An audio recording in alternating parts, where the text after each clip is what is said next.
Hello. How's everyone doing? Let's see if everything's working.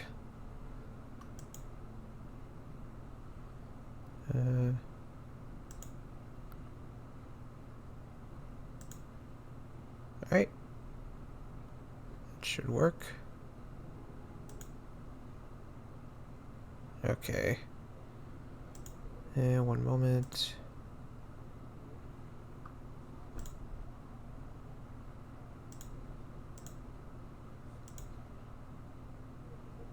Alright then. Hello everyone. I am GuyWolfGaming. And today I just got Doki Literature Club Plus on Steam. So I never played the original Doki Literature Club, but I watched playthroughs of it and I've seen most of the theories. So yeah, they remade the game and there's some new content, possibly a new ending. So I guess we'll just see if there's what's new in this game. I guess we'll just start it up and see what happens. Okay. Over the age of 18. Yeah. Okay then. Those who are easily disturbed. Let me see if is it capturing? Okay. Good. This game is not suitable for children or those who are easily disturbed. Individuals suffering from anxiety or depression may not have a positive experience playing this game. Yeah. So, yeah, this is a warning to anyone right here who might not be able to handle psychological horror. Part of the reason I never played the original game for myself was because at the time, psychological horror kind of easily disturbed me.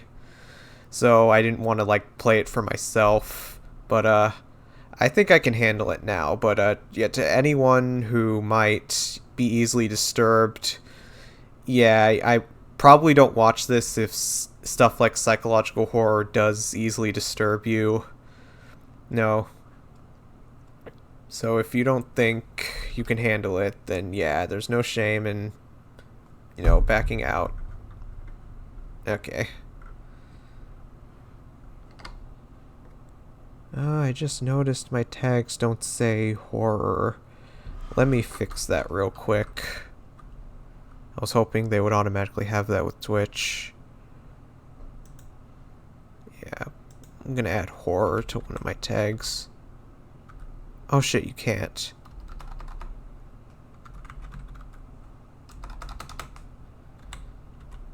Yeah, I don't know why they don't have horror as one of the tags for this game. But, alright then. Well, this is just... Okay, well, you've all been warned, so I guess let's continue. And, alright. I agree. Alright then.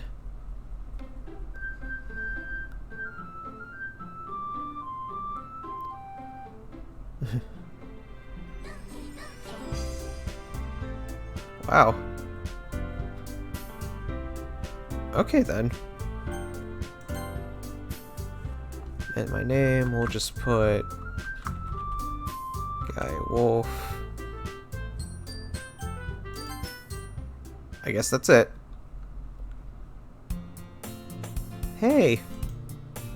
I see an annoying girl running toward me from the distance, waving her arms in the air like she's totally oblivious to any attention she might draw to herself. Wow. That girl is Sayori, my neighbor and good friend since we were children. Huh. You know, the kind of friend you never see yourself making today, but it just kind of works out because you've known each other for so long. We used to walk to school together on days like this, but starting around high school, she would oversleep more and more frequently, and I would get tired of waiting up. But if she's going to chase after me like this, I almost feel better off running away. However, I just sigh and idle in front of the crosswalk and let Sayori catch up to me. Hello, Sayori. Ah! I overslept again! I can't do voices very well, guys, I'm sorry. But I caught you this time. Maybe, but only because I decided to stop and wait for you. You say that like you were thinking about ignoring me.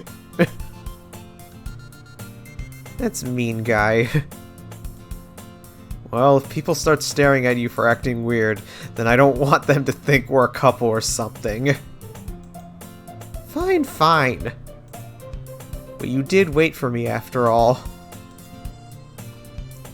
I guess you don't have it in you to be mean even if you want to. Whatever you say. Hehehe. We cross the street together and make our way to school. As we draw near, the streets become increasingly speckled, with other students making their daily commute. By the way, Guy, have you decided on a club to join yet? A club? I told you already, I'm really not interested in joining any clubs. Haven't been looking either. Hey, that's not true. You told me you would join a club this year. Did I? I'm sure it's possible that I did in one of our many conversations where I dismissively go along with whatever she's going on about. Sayori likes to worry a little too much about me when I'm perfectly content just getting by on average while spending my free time on games and anime. Yeah, that sounds about right. Don't forget furry art too. Uh-huh. I was talking about how I'm worried that you won't learn how to socialize or have any skills before college. Your happiness is really important to me, you know. And I know you're happy now because I'd die at the thought of you becoming a need in a few years because you're not used to the real world. You trust me, right? Don't make me keep worrying about you. Alright, alright. I'll look at a few clubs if it makes you happy. No promises, though. Will you at least promise me you'll try a little? Yeah, I guess I'll promise you that. Yay! Why do I let myself get lectured by such a carefree girl? More than that, I'm surprised I even let myself relent to her. I guess seeing her worry so much about me makes me want to ease her mind at least a little bit, even if she does exaggerate everything inside of her head. Hi, Aaron! We're playing Doki Doki Literature Club. A little warning, Aaron. I'm sure you've probably heard of this game, but in case you haven't, this game does contain psychological horror. So, like, I'm just giving a warning to everyone who might be easily disturbed, because this game might not immediately appear like a horror game, but it does get spooky. Okay? But, thank you, Aaron, for showing up. I really appreciate it. Alright. School day is ordinary as ever, and it's over before I know it. Yeah, I remember high school. After I pack up my things, I stare blankly at the wall, looking for an ounce of motivation. Clubs. Sayori wants me to check out some clubs. Okay, well that's good to hear, Aaron. I guess I have no choice but to start with the anime club. I wish my school had an anime club. I don't think it did. All we had was a video game club. Hello! Sayori. Sayori must have come into classroom while I was spacing out. I look around and realize that I'm the only one left in the classroom. Wow. I thought I'd catch you coming out of the classroom, but I saw you just sitting here and spacing out, so I came in. Honestly, you're even worse than me sometimes. I'm impressed. You don't need to wait up for me if it's going to make you late to your own club. Well, I thought you might need some encouragement, so I thought, you know... Know what? Well, that you could come to my club. Sayori? Yeah! There's no way I'm going to your club. Meanie. Sayori is vice president of the literature club. Not that I was ever aware that she had any interest in literature. In fact, I'm 99% sure she only did it because she thought it would be fun to help start a new club. Since she was the first one to show interest after one who proposed the club, she inherited the title Vice President. That said, my interest in literature is guaranteed to be even less. That's understandable. I'm terrible when it comes to reading. Yeah, I'm going to the anime club. Come on, please! Why do you care so much anyway? Well, I kinda told the club yesterday I would bring in a new member. And Natsuki made cupcakes and everything. Hehehe. Don't make promises you can't keep. I can't tell if Sayori is really that much of an airhead or if she's just cunning as to have planned all this out. I let out a loud sigh. Fine, I'll stop by for a cupcake, okay? Yes, let's go! And thus, today marks the day I sold my soul for a cupcake. I don't know. I'm just gonna save just in case.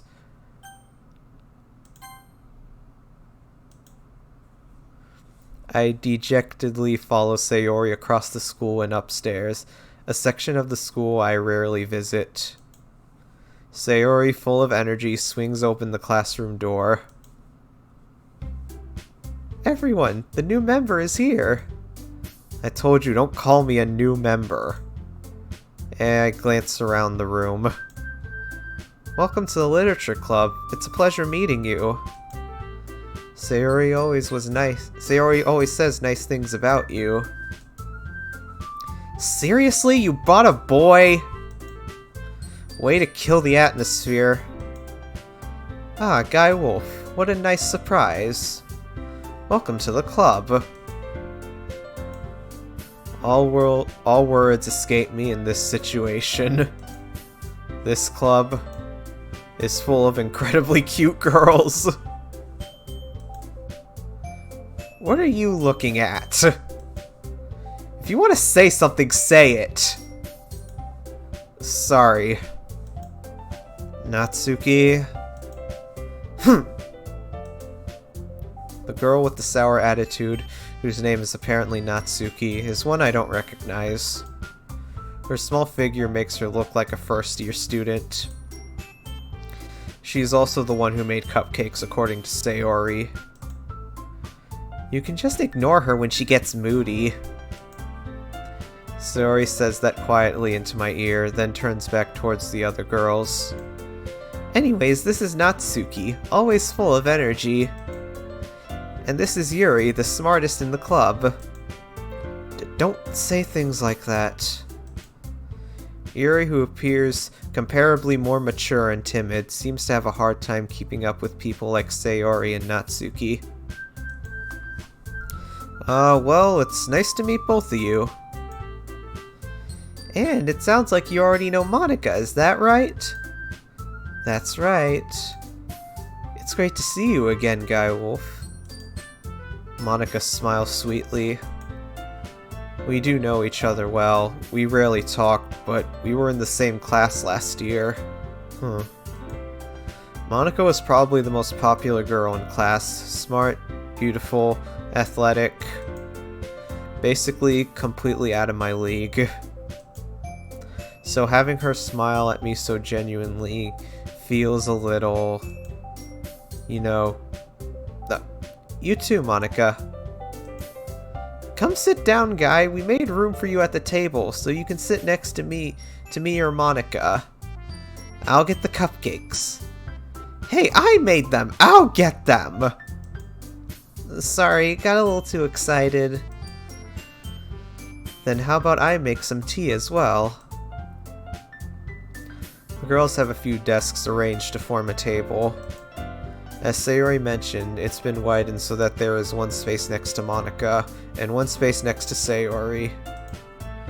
Natsuki and Yuri walk over to the corner of the room, where Natsuki grabs a wrapped tray and Yuri opens the closet. Still feeling awkward, I take a seat next to Sayori. Natsuki proudly marches back to the table, tray in hand. Okay, are you ready? Ta-da! Ooh! Natsuki lifts the foil off the tray to reveal a dozen white fluffy cupcakes decorated to look like little cat ears. The whiskers are drawn with icing and the little pieces of chocolate were used to make ears. Aw. So cute! I had no idea you were good at baking, Natsuki. Well, you know. Just hurry and take one! Sayori grabs one first, then Monica. I follow. It's delicious! Sayori talks with her mouth full, has already managed to get icing on her face. I turn the cupcake around my fingers, looking for the best angle to take a bite. Yeah, you want to get that best angle to eat enough of the icing and the cake part. Yeah. Natsuki is quiet. I can't help but notice her sneaking glances in my direction. She's waiting for me to take a bite. Oh, is she waiting for me to take a bite?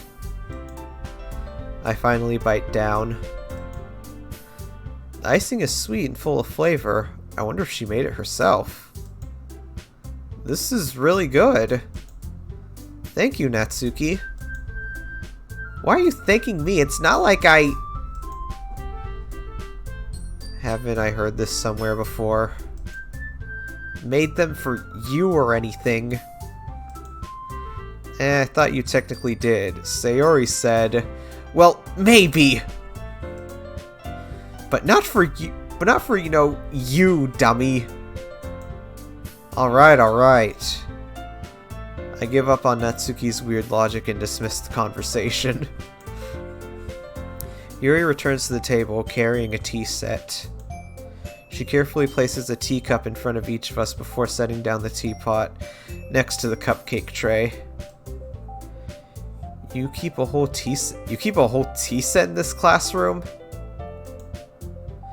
Don't worry, the teachers gave us permission. After all, doesn't a hot cup of tea help you enjoy a good book? I guess. Don't let yourself get intimidated. Yuri's just trying to impress you. That's not... Insulted, Yuri looks away.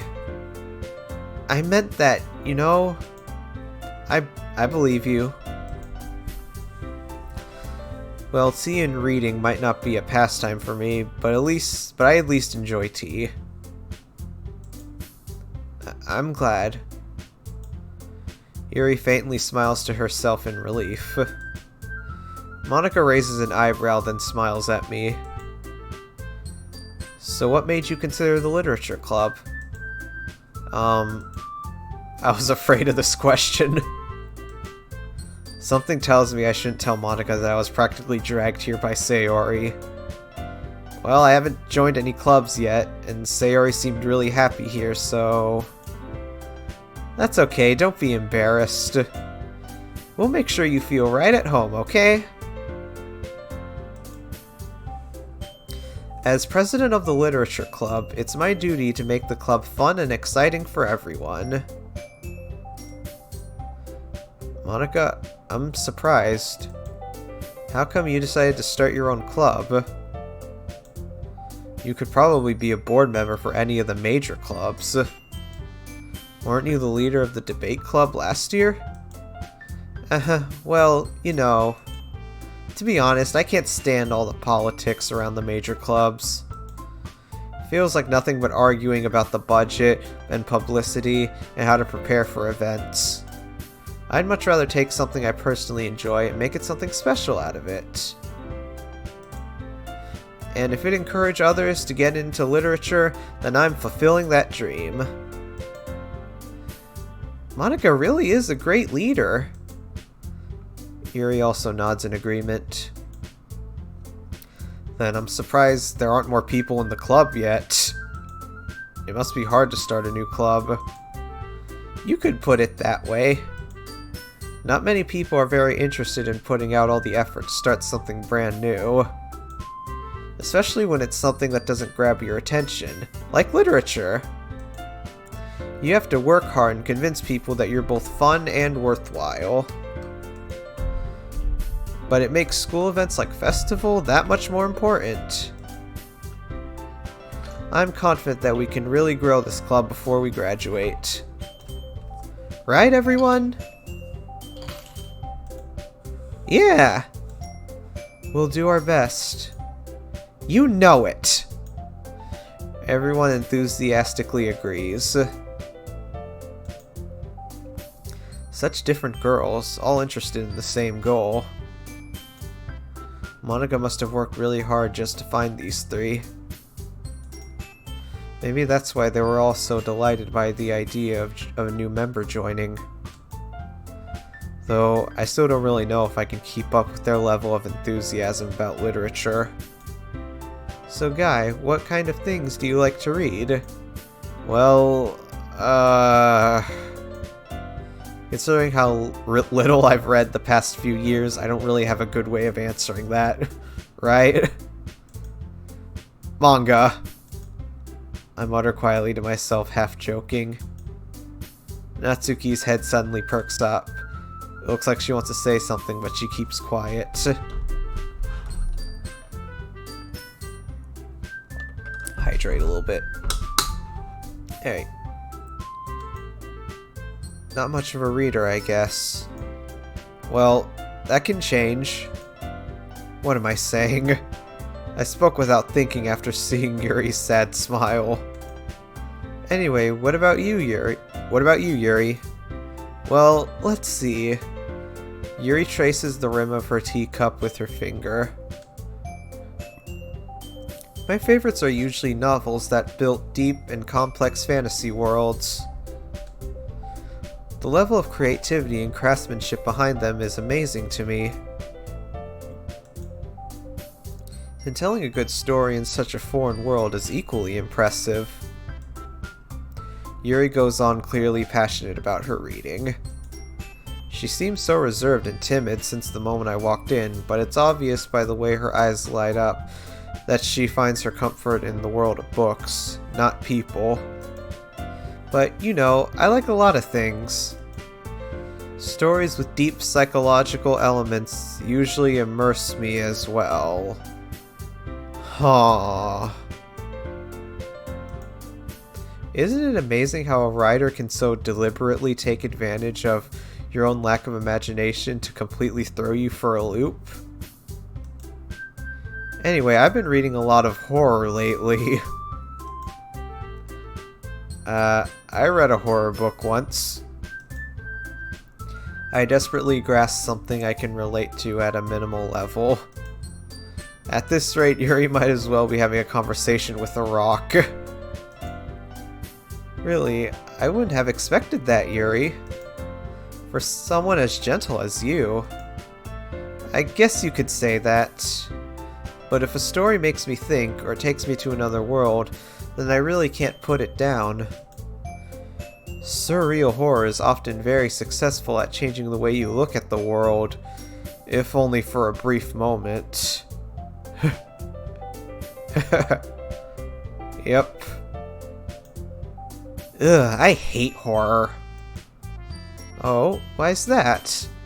Well, Natsuki's eyes dart over to me for a split second. Never mind! Weird. That's right, you usually like to write about cute things, don't you, Natsuki? What?! What gives you that idea?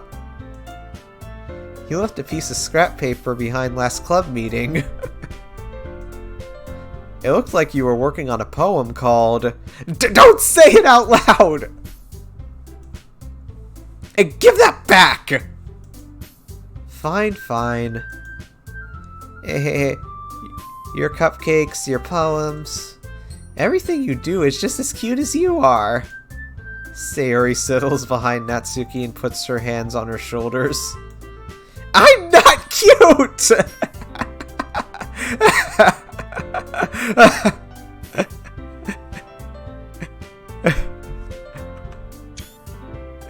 I'm taking that screenshot for obvious reasons.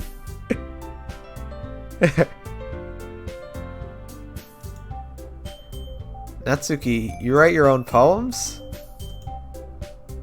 Well, I guess sometimes. Why do you care? I think that's impressive. Why don't you share them sometime? No! Natsuki averts her eyes.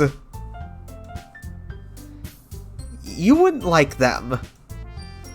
Not a very confident writer yet. I understand how Natsuki feels. Sharing that level of writing takes more than just confidence. The truest form of writing is writing to oneself.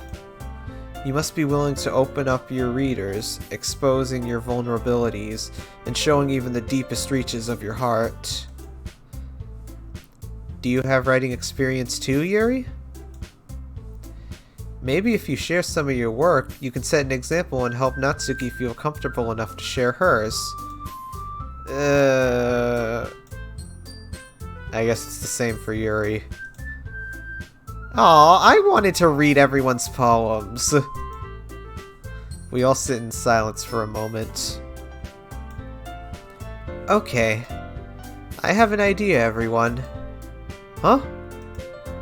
Natsuki and Yuri look quizzically at Monika. Let's all go home and write a poem of our own. Then next time we meet, we'll all share them with each other. That way, everyone is even.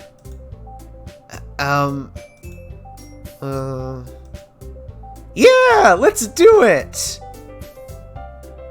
Plus, now that we have a new member, I think it will help us all get a little more comfortable with each other and strengthen the bond of the club. Isn't that right, GuyWolf? Monika smiles warmly at me once again. Oh, hold on. There's still one problem. Eh, what's that? Now that we're back to the original topic of me joining the club, I've bluntly come forth with what's been on my mind the entire time. I never said I would join this club. Sayori may have convinced me to stop by, but I never made any decision. I still have other clubs to look at, and, I lose my train of thought. All four girls stare back at me with dejected eyes. But... I'm sorry, I thought...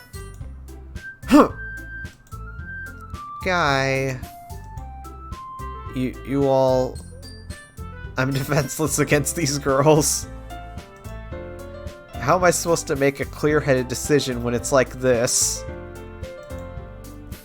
That is, if writing poems is the price I need to pay in order to spend every day with these beautiful girls. Wow. Right.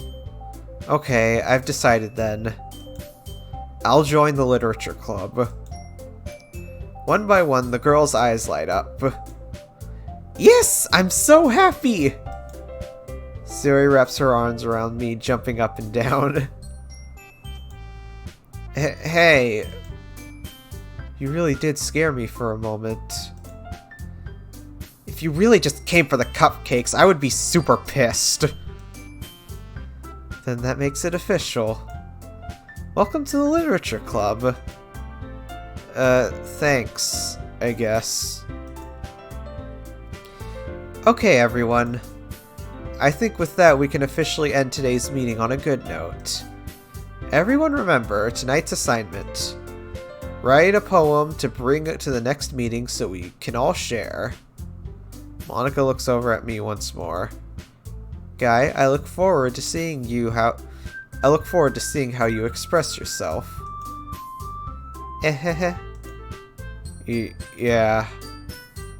Can I really impress the class star Monika with my mediocre writing skills? I already feel the anxiety welling up inside me. Meanwhile, the other girls continue to chit-chat as Yuri and Natsuki clean up their food. Hey, GuyWolf, since we're already here, do you want to walk home together? That's Sayori. Hey, GuyWolf, since we're already here, do you want to walk home together? That's right, Sayori and I never walk home together anymore because she always stayed after school for clubs. Sure, might as well. Yay! With that, the two of us depart the club room and make our way home. The whole way, my mind wanders back and forth between the four girls. Sayori, Natsuki, Yuri, and of course, Monika. Will I really be happy spending every day after school in a literature club? Perhaps I'll have the chance to grow closer to one of these girls. Alright. I'll just need to make the most of my circumstances. And I'm sure good fortune will find me. Yeah. And I guess that starts with writing a poem tonight.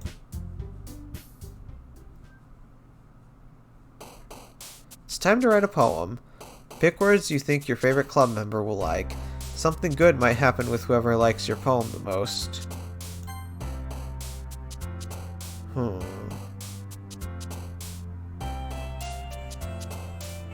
Let me think.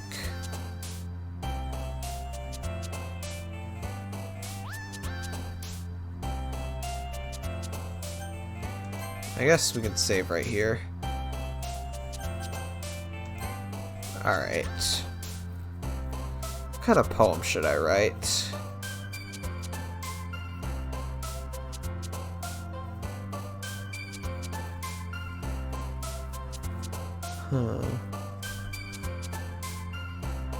Alright, let's go with music. Candy, smile, hurt, nature, empty, daydream, breathe, clouds, bubbles, ribbon, music. I guess daydream.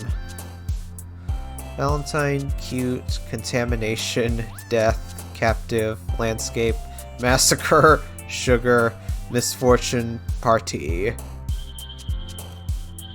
Party! Childhood, climax, fun, meager, explode, beauty, fluffy, cheer, heaven sent. I forgot it. No, let's go with fluffy. Really, that appealed to Natsuki, huh? Hair, holiday, peace, unending, alone, melancholy, uncanny, ocean, swimsuit, precious. I guess peace. Strawberry, defeat, bed, tragedy, promise, rain cloud, hopeless, comfort, anime. Anime. Fester, incongruent, disarray, puppy, flea, feather, incapable, papa, flower, lollipop.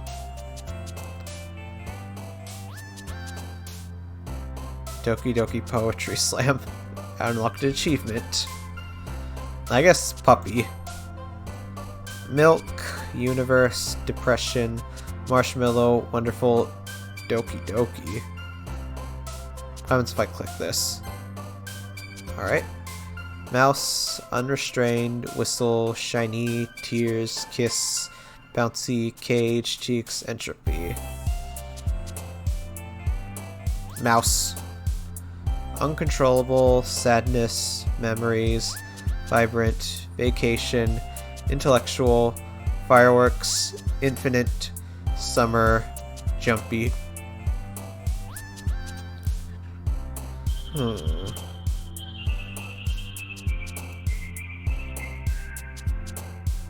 I guess infinite. Raindrops, parfait, sensation, crimson, worth, philosophy, crimson. Nibble, charm, despise, play, essence, atone, shopping, secretive, color, anger.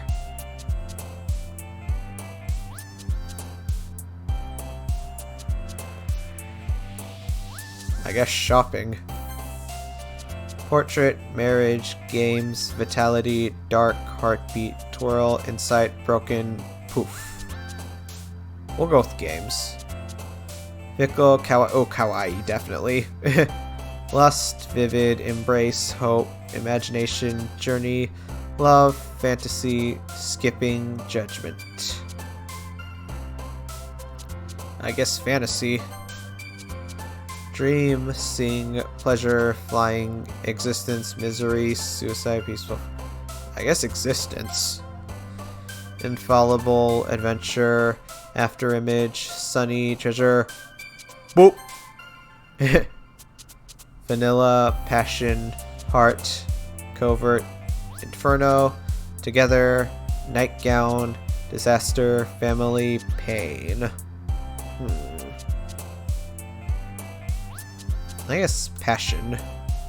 Sweet, vertigo, disown, cry, lipstick, wrath, laugh, shame, sparkle, spinning. I guess cry. Forgive, blanket, variance, clumsy, lucky, ambient, calm, email, vivis, dazzle. Let's do forgive. Alright. Let's see what that caused. Hi again, Guy Wolf. Glad to see you didn't run away on us, hahaha. Nah, don't worry. This might be a little strange for me, but I at least keep my word. Well, I'm back at the literature club. I was the last to come in, so everyone else is hanging out. Thanks for keeping your promise, Guy Wolf. I hope this isn't too overwhelming of a commitment for you.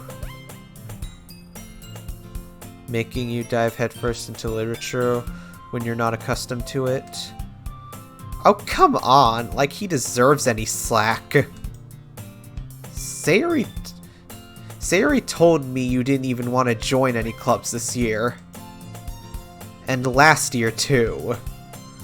I don't know if you plan to just come here and hang out or what. But if you don't take us seriously, then you won't see the end of it. Natsuki, you certainly have a big mouth for someone who keeps her manga collection in the club room. Natsuki finds herself stuck between saying Monica and manga. Manga is literature! Swiftly defeated, Natsuki plops back into her seat. Don't worry, guys. Guy always gives it his best as long as he's having fun. He helps me with busy work without me even asking. Like cooking, cleaning my room. How dependable. Sayori, that's because your room is so messy it's distracting. Wow. And you almost set your house on fire once. Is that so? You two are really good friends, aren't you?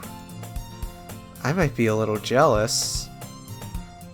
How come? You and Guy can become good friends too. Sayori? Huh? As usual, Sayori seems oblivious to the weird situation she just put me into. Oh, Yuri even brought you something today, you know? Wait, Sayori. Me? Not really. Don't be shy. It's really nothing. What is it? Never mind. Sayori made it sound like a big deal when it's really not. What do I do? I'm sorry, Yuri, I wasn't thinking. I guess that means it's up to me to rescue the situation. Hey, don't worry about it. First of all, I wasn't expecting anything in the first place. So any nice gesture from you is a pleasant surprise. It'll make me happy no matter what. Is that so?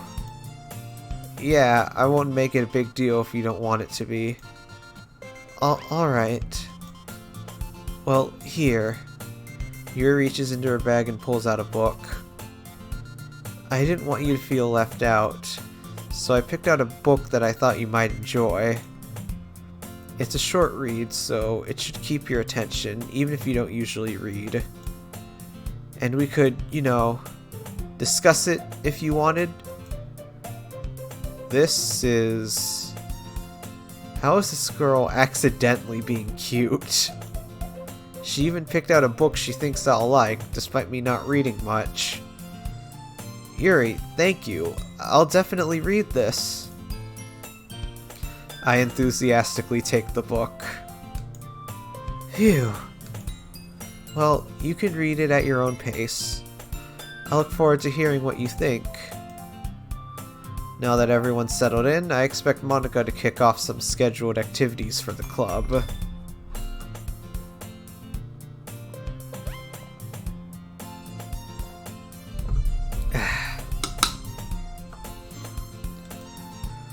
But that doesn't seem to be the case. Sayori and Monika are having a cheery conversation in the corner. Yuri's face is already buried in the book. I can't help but notice her intense expression, like she's waiting for this chance. Like she was waiting for this chance. Meanwhile, Natsuki is rummaging around in the closet.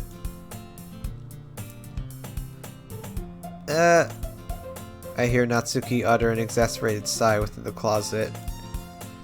She seems to be annoyed by something. I approach her in case she needs a hand. You looking for something in there? Freaking Monika! She never puts my stuff back in the right spot. What's the point in keeping your collection organized if someone else is just gonna mess it up? Natsuki slides a bunch of stacked books and boxes across the shelf. Manga? You read manga, right? Sometimes. Manga is one of those things where you can't admit you're really into until you figure out where the other person stands. Yeah, just like telling someone you're a furry. How did you know anyway? I heard you bringing it up at some point. Besides, it's kind of written on your face. What's that supposed to mean? I see.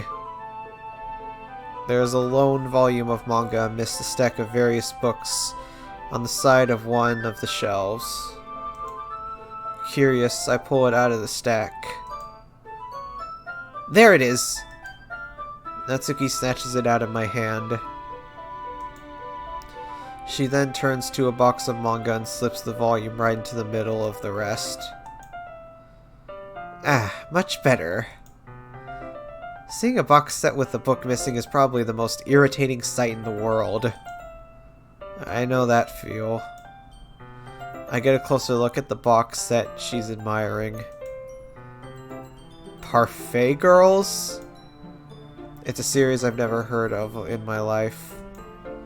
That probably means it's either way out of my demographic or it's simply terrible.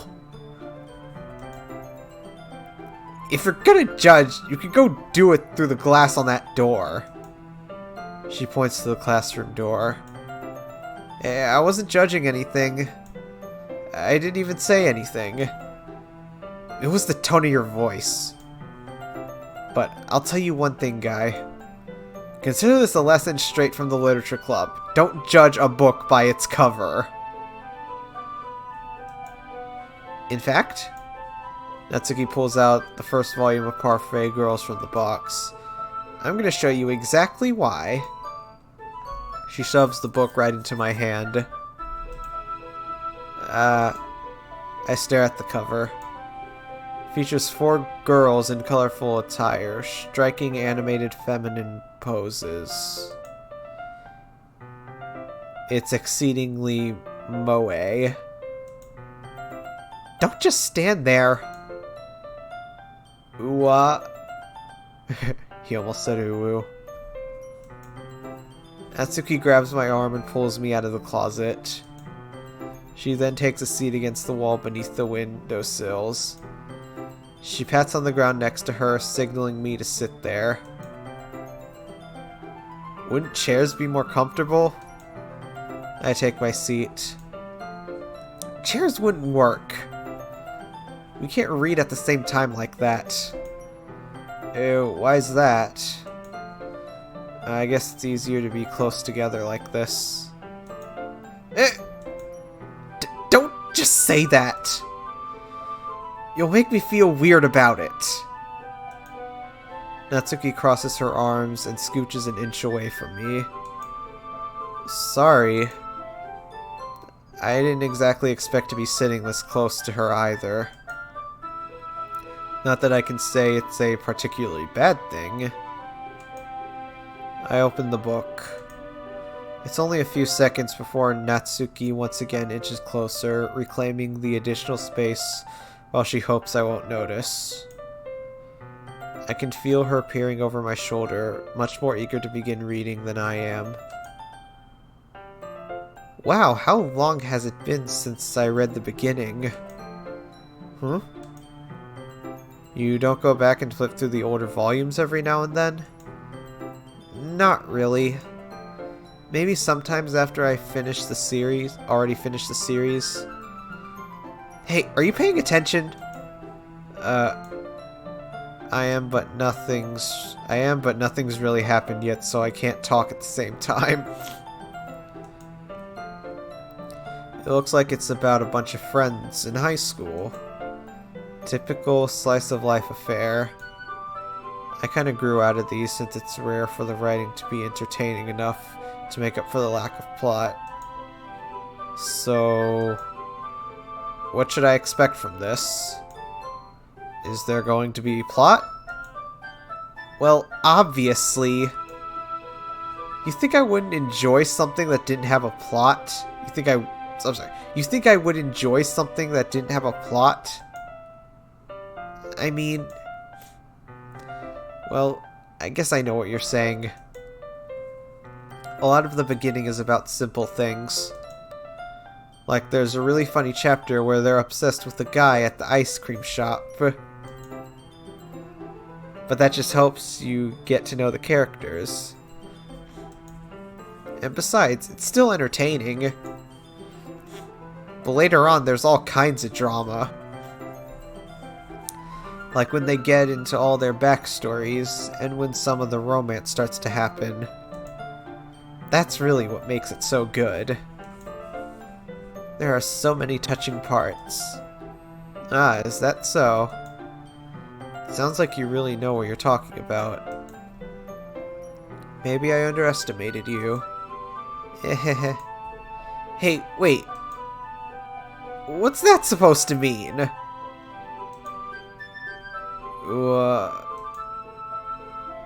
Natsuki gives me a little shove. I just meant that I haven't seen you at your full power. Good save.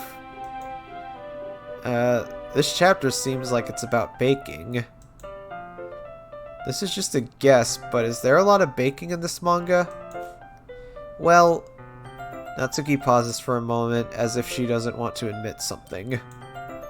Yeah. Why does that matter? It doesn't. I was just curious. Since you enjoy baking too, right? That's just a coincidence.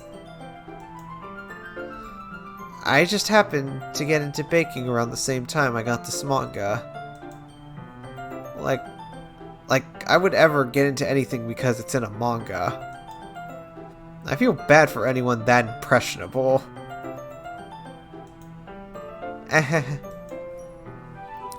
Definitely not a coincidence.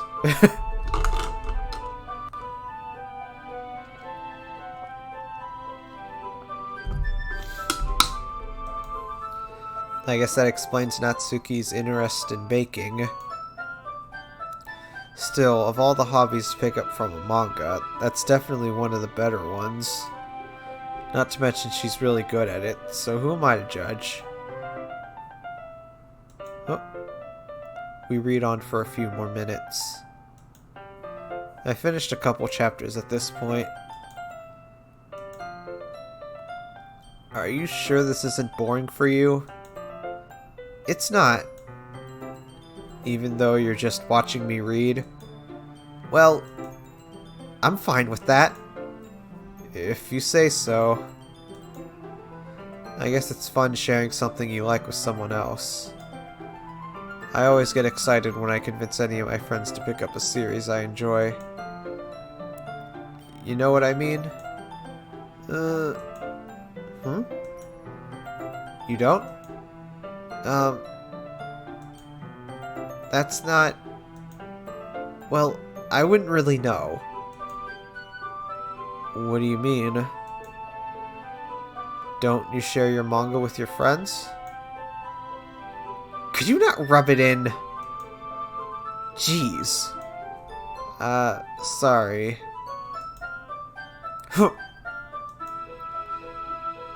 Like I could ever get my friends to read this. They just think manga is for kids. Wow. I can't even bring it up without them being all like, "Hey, you still haven't grown out of that yet?" Makes me want to punch them in the face. I know those kinds of people. Honestly, it takes a lot of effort to find friends who don't judge, much less friends who are also into it. I'm already kind of a loser, so I guess I gravitated toward the other losers over time. But it's probably harder for someone like you. Huh? Yeah, that's pretty accurate. Wait, which part? I mean, I feel like I can't even keep it in my own room. I don't even know what my dad would do if he found this. At least it's safe here in the club room. Oh. Except Monica was kind of a jerk about it.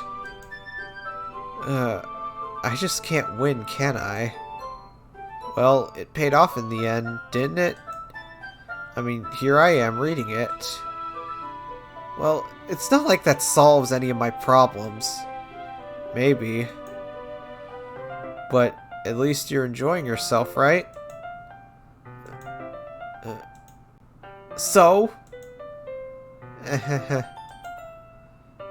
Jeez, that's enough.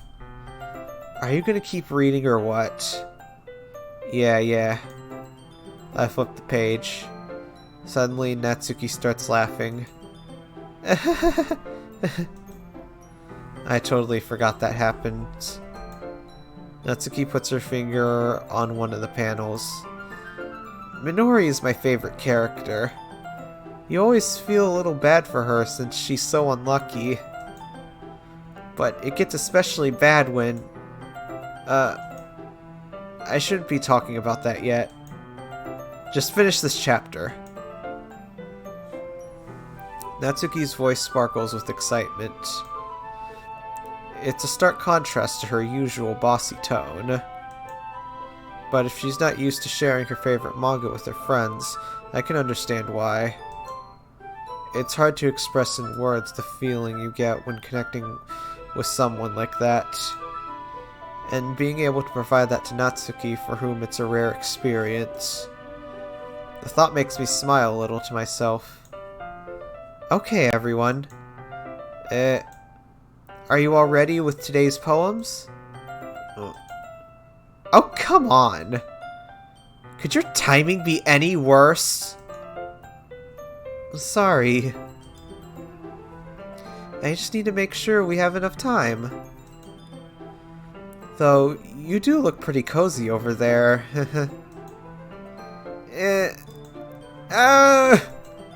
Natsuki suddenly notices how close she's gotten to me.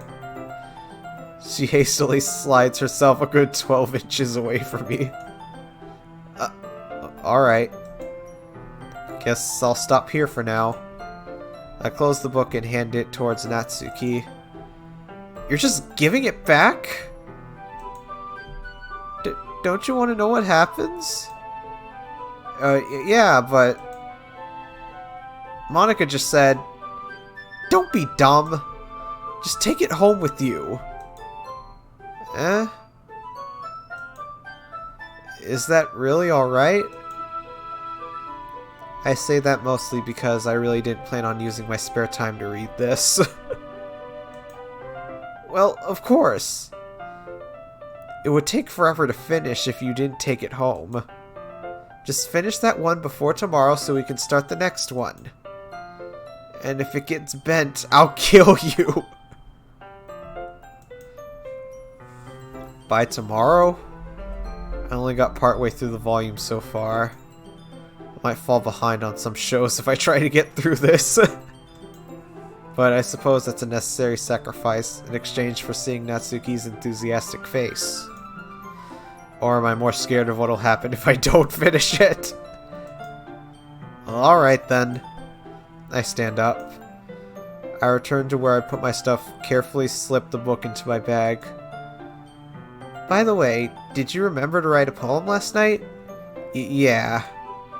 My relaxation ends. I can't believe I agreed to do something so embarrassing.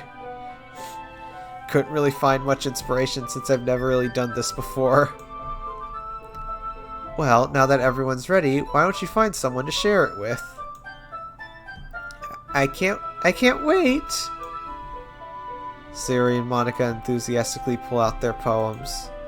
Sayori's is on a wrinkled sheet of loose leaf torn from a spiral notebook. On the other hand, Monica wrote hers in a composition notebook. I can already see Monica's pristine handwriting from where I sit. Natsuki and Yuri reluctantly comply as well, reaching into their bags. I do the same myself.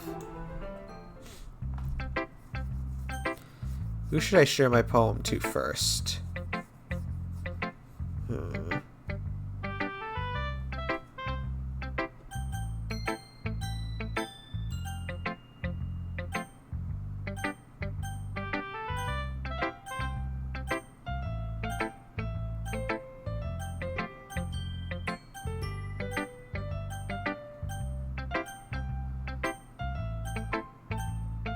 Okay, so Sayori, Natsuki, Yuri, Monica. You know what, I guess Natsuki then. I told Natsuki I was interested in her poems yesterday. It's probably only fair if I shared mine with her first. Yeah, that's a good one. Huh? Okay, well, let's start with the things I don't like. First of all, Natsuki rereads my poem. Never mind, I don't feel like giving you my opinion. Then what's the point of sharing in the first place? I wrote this when I could have been doing other things. In fact, I remember how I said I wanted to read your poems. That's what I had in mind when writing this. I want to help you feel comfortable enough to share yours. Like Monica said. Well, I would be more comfortable sharing my poem if yours was really bad. You were supposed to show me some dumb poem and make me go, ha, well it's not that great, but let me show you what a real literature looks like. And you went and ruined it. I hope you're happy. Huh? So, in other words, you're saying you liked it. Natsuki's red shirt gets caught in her throat. You're so... You just don't understand anything, do you? I already told you that you don't have to go announcing it to the world like you're all self-important. Pretty sure you never actually said that. I say that mostly to myself. Natsuki must really hate me or something. I can't figure out if it's a win or a loss that she liked my poem. In any case, you still need to show me yours, right? Fine, I guess. Only because Monica will make me if I don't.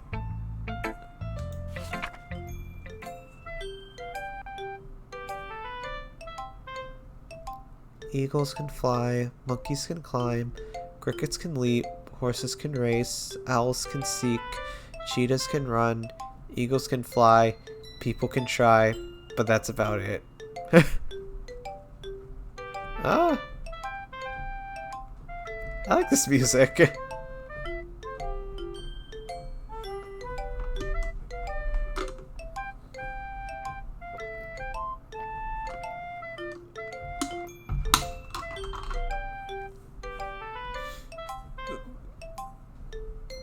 Alright, continue. Yeah, I told you that you weren't gonna like it. I like it. What? Just be honest. I am. Why are you so convinced that I wouldn't like it? Well, because everyone in high school thinks that writing has to be all sophisticated and stuff. So people don't even take my writing seriously. But isn't the point of poems for people to express themselves? Your writing style wouldn't make your message any less valid. Yes, exactly! I like when it's easy to read, but it hits you hard. Like in this poem. Seeing everyone around you do great things can be really disheartening. So I decided to write about it.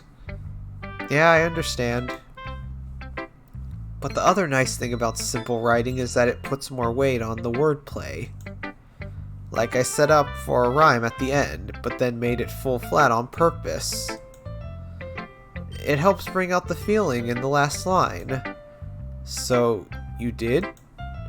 I guess more went into it than I realized. That's what it means to be a pro. I'm glad you learned something. Oh, hi, Lycan! So good to see you! Lycan, don't worry, all these girls, we're just friends, I swear. I'm not cheating on you. But yeah, I'm glad to see you here, Lycan. So yeah, that was Natsuki's poem.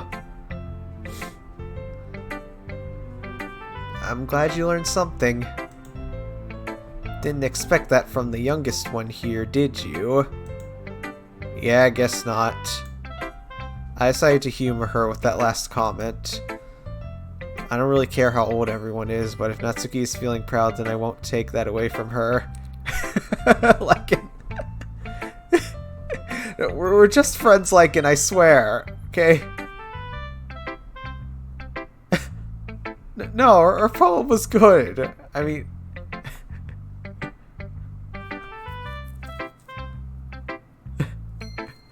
Okay. Who should I show my poem to next? Who should I show it to next? There's Sayori, Yuri, and then Monica.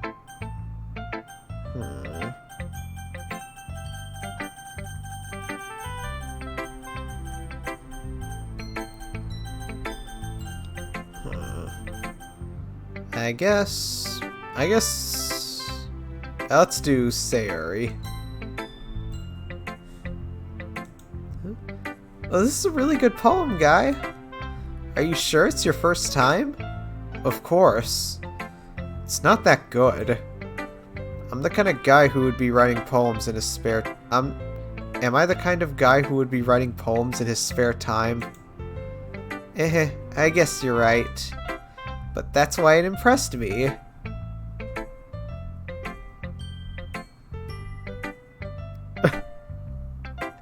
Well, they're my classmates, Lycan, okay? Look, I was pressured into joining this club by my friend, okay? Yes, Lycan, I actually live in Japan, not America. I'm sorry I lied about that. Okay, where was I? But that's why it impressed me. A likely story.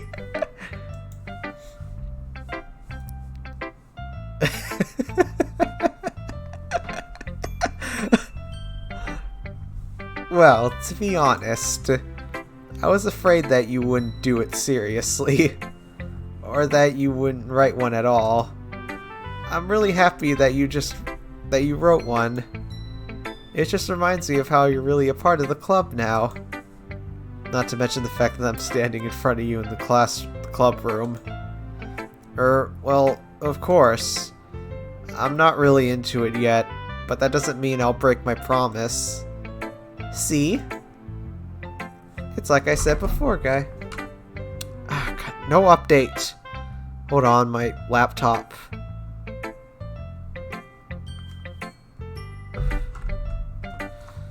Hey. It's like I said before, Guy Wolf. Deep down, you're not selfish at all, you know? Trying new things like this for other people. That'd be nice, liking. Or a haiku.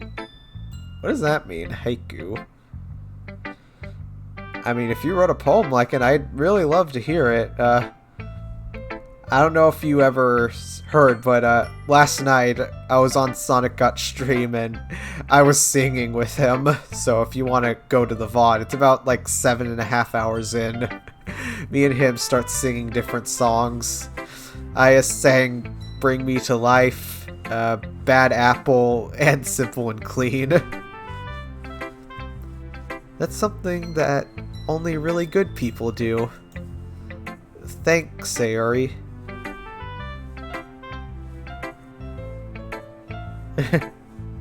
Yay, Pride flag. Even though Pride Month was over. It's over now. It was a month ago. Thanks, Sayori. I'm not sure if Sayori sees the full picture of my motive here. Yeah, Pride is eternal. Then again, I can't deny that she's a part of the reason I joined. Knowing how much this means to her and all.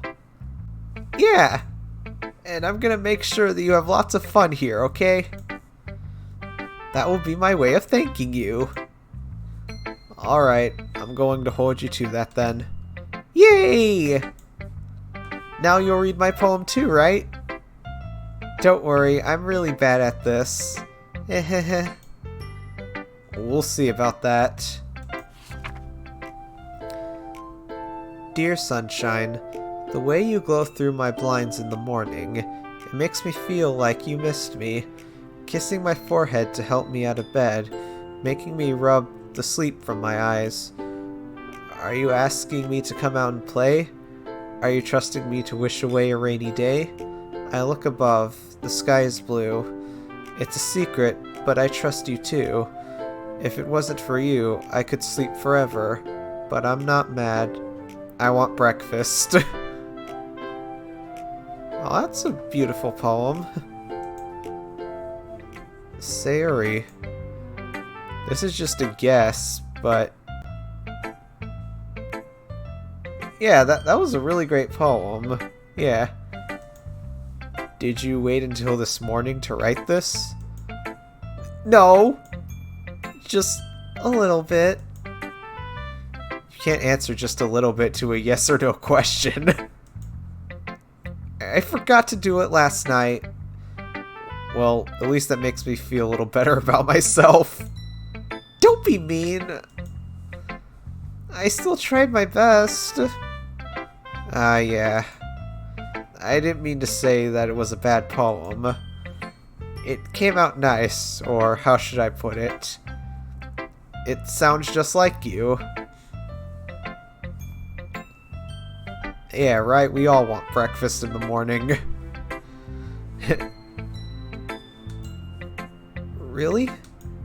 Yeah. Especially that last line. I made eggs and toast! Even though you were late to school? It's bad to skip breakfast. I get all cranky. Well, I guess there's no point in arguing. Anyway, thanks for showing me. This was so much fun. Monica's the best. Yeah.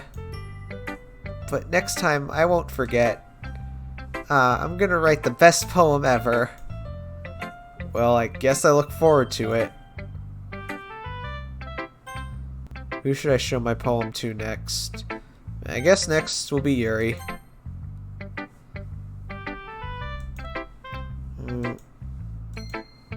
Yuri stares at the poem. A minute passes, more than enough time for her to finish reading. Oh. So sorry. I forgot to start speaking. It's fine. Don't force yourself. I'm not. I just need to put my thoughts into words. Hold on. Okay. This is your first time writing a poem, right? Yeah? I guess you thought you could show me your poem, Baka. Yeah? Why do you ask? I'm just making sure. I guess that it might be after reading through it. So it's that bad? No! Did I just raise my voice?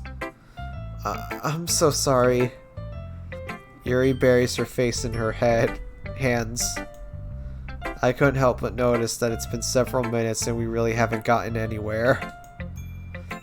It might take Yuri a while to get used to new people. By the way, just so you guys know, my sound alerts still work, so like, if you just want to add any sound alerts to the story, that would be pretty funny. And just letting you guys know, I didn't turn them off or anything. It's fine, I really didn't notice. What were you saying? Right, it's just that there are specific writing habits that are usually typical of new writers. And having been through that myself... Perfect. And having been through that myself, I kind of learned to pick on them. I think the most noticeable thing I recognize in new writers is that they try to make their style very deliberate. In other words, they tend to pick a writing style separate from the topic matter, and they form-fit the two together. The end result is that both style and expressiveness are weakened. Once Yuri finds her train of thought, it's as if her demeanor totally changes. Her stammering is completely gone, and she sounds like an expert. Of course, that's not something you can be blamed for. There are so many different skills and techniques that go into writing even a simple poem. Not just finding them and building them, but getting them to work together is probably the most challenging part. It might take you some time, but it all comes with practice, and learning by example, and trying new things. I also hope that everyone else in the club gives you valuable feedback. Natsuki can be a little bit biased though. Biased? How? Well, never mind. I shouldn't be talking about people like that. Sorry. It's fine. I'm not sure if Yuri is apologizing to herself, to me, or to Natsuki. Do you mind if I read your poem now? Please do. I'd love to share my thought process behind it.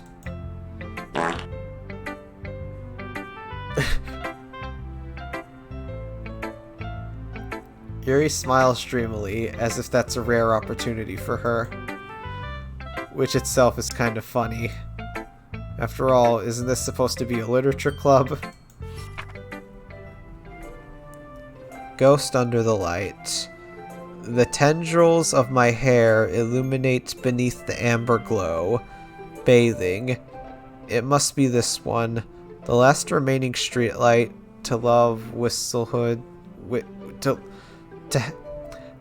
It's cursive. It's really hard to notice the letters. The last remaining streetlight to have withstood the test of time.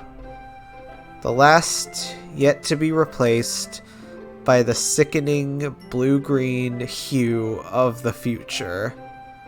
I bathe. Calm, breathing air of the present, but living in the past. The light flickers. I flicker back.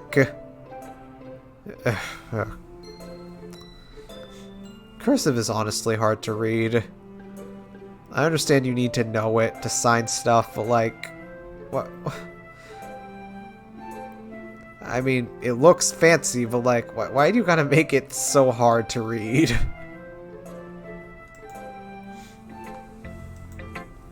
I'm sorry I have such terrible handwriting. What? I wasn't thinking that at all. I have a massive advantage here. What is that like in? But it took you a long time to read. Well, I just don't read script very often. I actually think your handwriting is pretty. That's a relief. I also like the poem. Even though it's short, it was really descriptive. It wasn't too short? I usually write longer poems. Oh.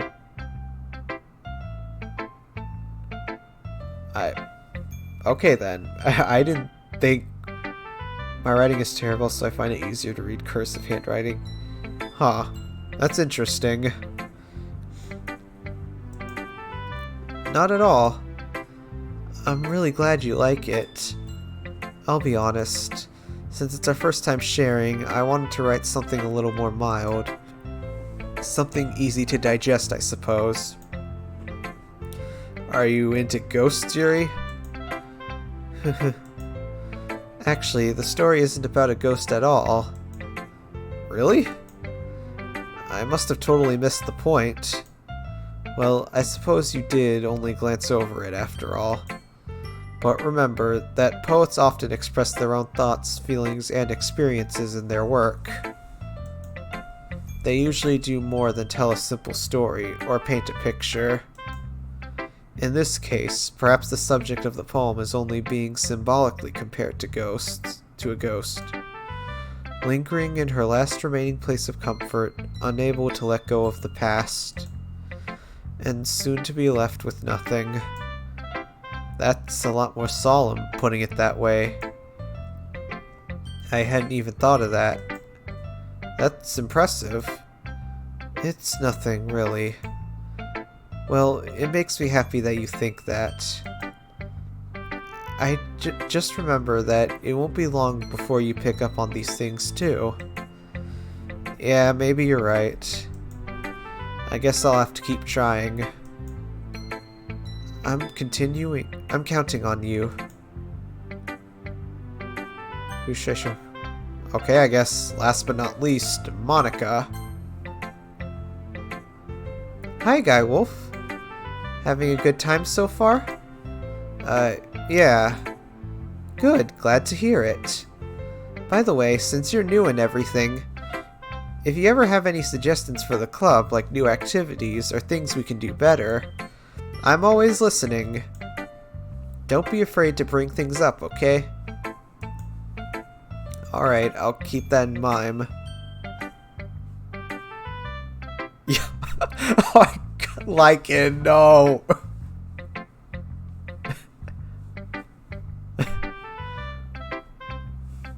Hold on.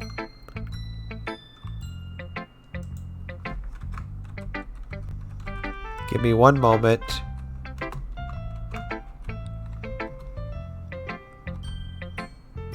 There we go.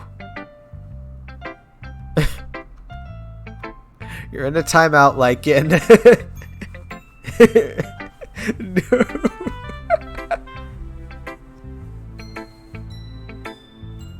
We have a Discord now. Perfect timing, Nightbot. Alright, I'll keep that in mind. Of course, I'll be afraid to bring things up. I'm much better off just going with the flow until I'm more settled in. Anyway, Want to share your poem with me? It's kind of embarrassing, but I guess I have to. Don't worry, Guy. We're all a little embarrassed today, you know? But it's that sort of barrier that we'll all learn to get past soon. Yeah, that's true.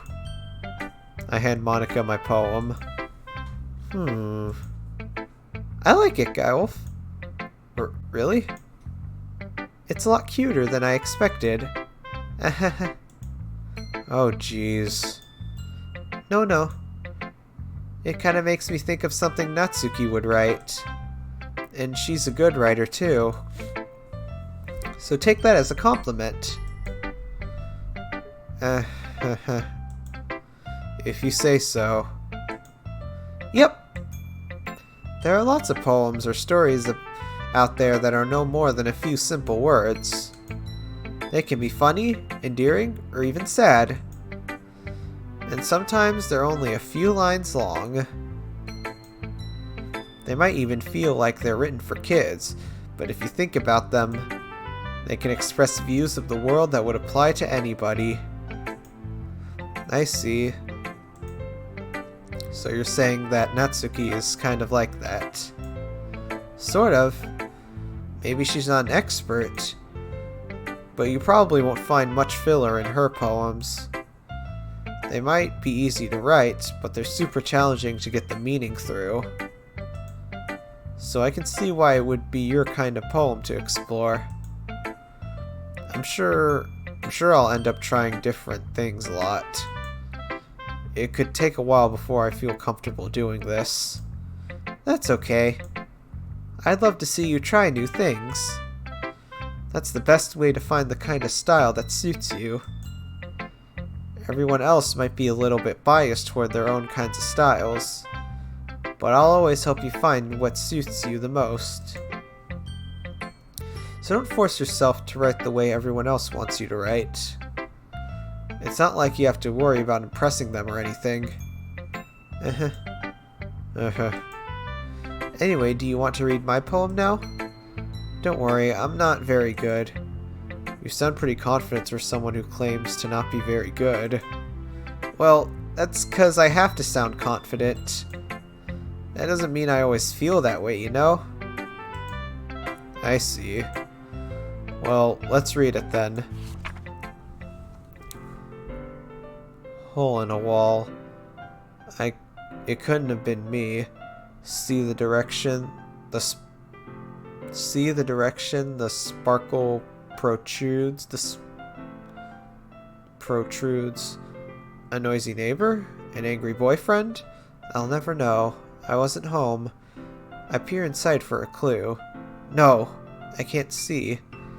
I reel, blind, like a film left out in the sun. But it's too late. My retina's already scorched with a permanent copy of the meaningless image. It's just a little hole. It wasn't too bright. It was too deep, stretching forever into everything. A hole of infinite choices. I realize now that I wasn't looking in. I was looking out. And he, on the other side, was looking in. Huh. Okay. So, what do you think? It's very freeform, if that's what you call it.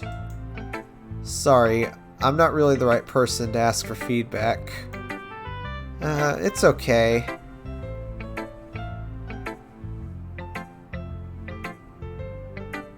I can. But, yeah, sorry, this might be a bit of a spoiler, but, like, it definitely does imply things, that poem, if you know about Monica in this game. This is a remake, so I'm hoping people have already seen the original.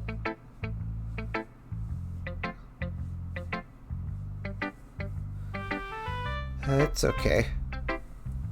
Yeah, that kind of style has gotten pretty popular nowadays. That is, a lot of poems have been putting emphasis on the timing between words and lines.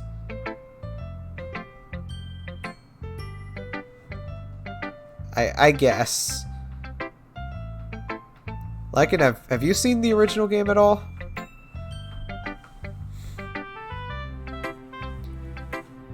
Yeah, I don't know whether or not I should try to refrain from spoilers, or if everyone likely has seen the original. I don't know. That is, a lot of poems have been putting emphasis on the timing between words and lines. When performed out loud, it can be really powerful. What was the inspiration behind this one? Oh, okay. Alright then.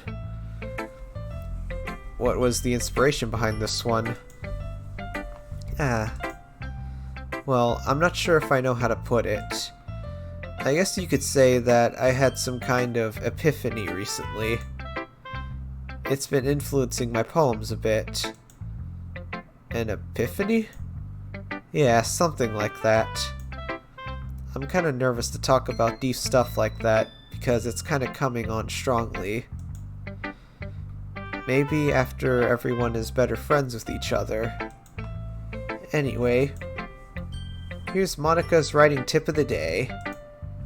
Sometimes when you're writing a poem or a story, your brain gets too fixated on specific points. If you try so hard to make it perfect, then you'll never make any progress. If you just force yourself to get something down on the paper and tidy it up later. Another way to think about it is this. If you keep your pen in the same spot for too long, you'll just get a big dark puddle of ink. So just move your hand and go with the flow. That's my advice for today. Thanks for listening. I guess that's everyone. That is a pretty good tip for life. Just go with the flow.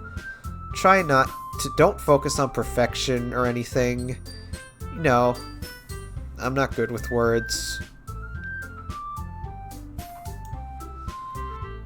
That was a little more stressful than I anticipated. It's as if everyone is judging me for my mediocre writing abilities.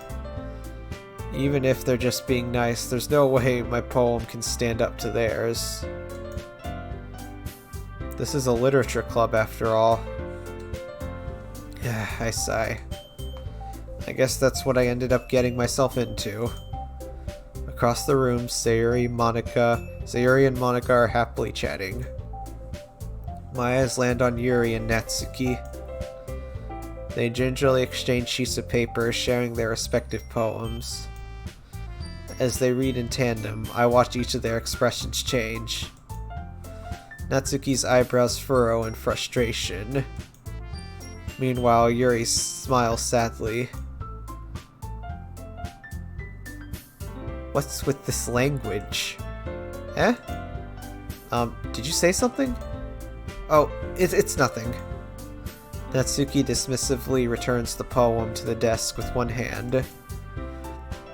I guess you could say it's fancy. Ah, thanks.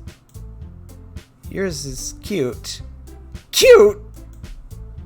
Did you completely miss the symbolism or something? It's clearly about the feeling of giving up. How can that be cute? I know that. I just meant the language, I guess. Oh, I was trying to say something nice. You mean you have to try that hard to come up with something nice to say?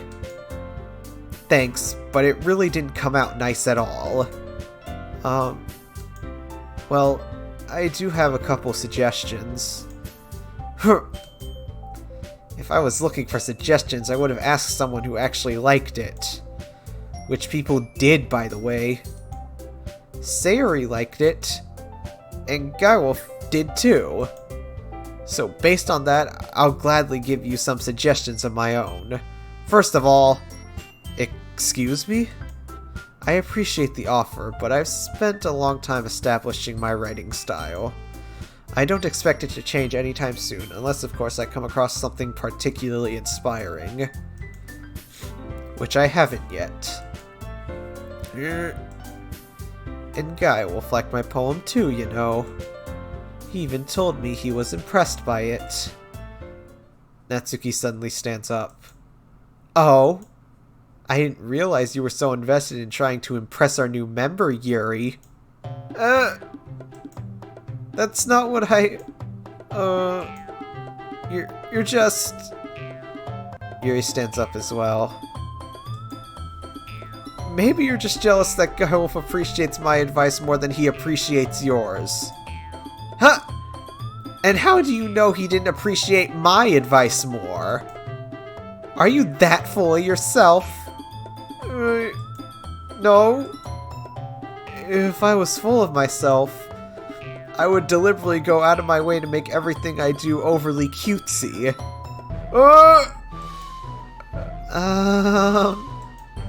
Is everyone okay? Well, you know what? I was the one whose boobs magically grew a size bigger as soon as GuyWolf started showing up. Natsuki! Natsuki, that's a little...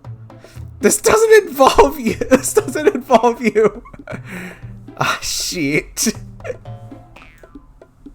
I don't like fighting, guys! Suddenly, both girls turned towards me as if they just noticed I was standing there. GuyWolf, she's just trying to make me look bad. That's not true! She started it! If she could get over herself and learn to appreciate that simple writing is more effective, then this wouldn't have happened in the first place. What's the point in making our poems all convoluted for no reason? The meaning should jump out at the reader, not force them to have to figure it out.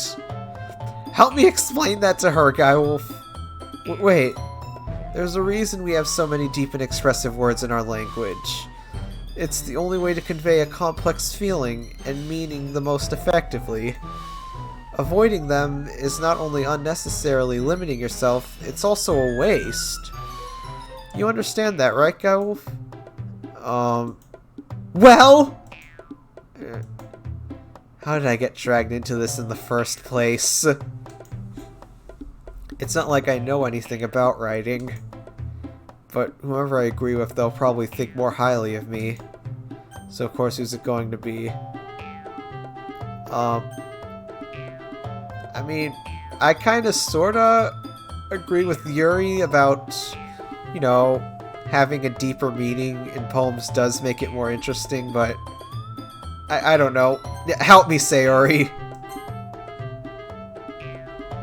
Natsuki glares at me, drying up any words I had in my mouth. Oh, you know what? I probably should have actually said before I did that. So instead, I turned to Yuri. Yuri. But Yuri's expression is so defenseless, I can't bring myself to say anything to her. Sayori? Eh? Yeah. Everyone's fighting is making Sayori uncomfortable. How can the two of you keep fighting when you know you're making your friend feel like this? GuyWolf. Well, that's her problem. This isn't about her. I agree. It's unfair for others to interject their own feelings into our conflict. Yeah, unless Sayori wants to tell Yuri what a stuck-up jerk she's being. She would never. It's your immaturity that's made her upset in the first place. Excuse me? Are you listening to yourself? This is exactly why nobody likes... Stop! Huh? Natsuki, Yuri, you guys are my friends. I just want everyone to get along and be happy. My friends are wonderful people. And I love them because of their differences. Natsuki's poems, they're amazing because they give so many feelings with just a few words. And Yuri's poems are amazing because they paint a beautiful picture in front of your head. Everyone's so talented. So why are we fighting? Because... Well... Also... Natsuki's cute, and there's nothing wrong with that. And Yuri's boobs are the same as they always were. Big and beautiful. Wow. Sayori? Sayori stands triumphantly. Monika stands behind her with a bewildered expression. I'll make some tea. Yuri rushes off. Natsuki sits down with a blank expression on her face, staring at nothing. So this is why Sayori is vice president. I whisper to Monika. She nods in return. To be honest, I might come off as a good leader, and I can organize things, but I'm not very good with people. I couldn't even bring myself to interject. As president, that's kind of embarrassing of me. Nah, it's not like I can blame you. I wasn't able to say anything either. Well, I guess that just means Sayori is amazing in her own ways, isn't she? You could say that. She might be an airhead, but sometimes it's weirdly suspicious that she knows exactly what's going on. I see. Take good care of her, okay? I would hate to see her get herself hurt. That makes two of us. You can count on me. Monika smiles sweetly at me, causing my stomach to knot. Such a genius person really does make a good president, regardless of what she says. If only I could get the chance to talk to her a little more. Okay, everyone. It's just about time for us to leave. How did you all feel about sharing poems? It was a lot of fun. Well, I'd say it was worth it. It was alright. Well, mostly. Guy, how about you? Yeah, I'd say the same. It was a neat thing to talk about with everyone. Awesome. In that case, we'll do the same thing tomorrow. And maybe you learn something from your friends, too. So your poems will turn out even better. I think to myself. I did learn a little more about the kinds of poems everyone likes. With any luck, that means I can at least do a better job impressing those I want to impress. I nod to myself with a newfound determination. GuyWolf? Ready to walk home? Sure, let's go. Sayori beams at me. It truly has been a while since Sayori and I have spent this much time together. I can't really say I'm not enjoying it either. Sayori, about what happened earlier. What do you mean? You know, between Yuri and Natsuki. Does that kind of thing happen often? No. It's really the first time I've ever seen them fight like that. I promise, they're both wonderful people. You don't hate them, do you? No, I don't hate them. I just wanted your opinion, that's all. I can see why they'd make good friends with you. Ew. You know, GuyWolf, it's nice that I get to spend time with you in the club, but I think seeing you get along with everyone is what makes me the happiest. And I think everyone really likes you too. That's... Every day is going to be so much fun. It looks like Sayori still hasn't caught on to the kind of situation I'm in. Sure, being friends with everyone is nice, but does it really need to stop there? We'll just have to see what the future holds, Sayori. I pat Sayori on the shoulder.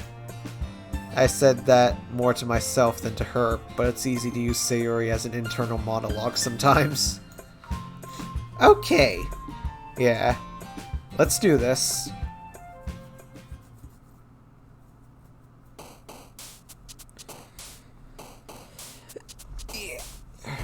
Oh, be right back. I need to get up, stretch.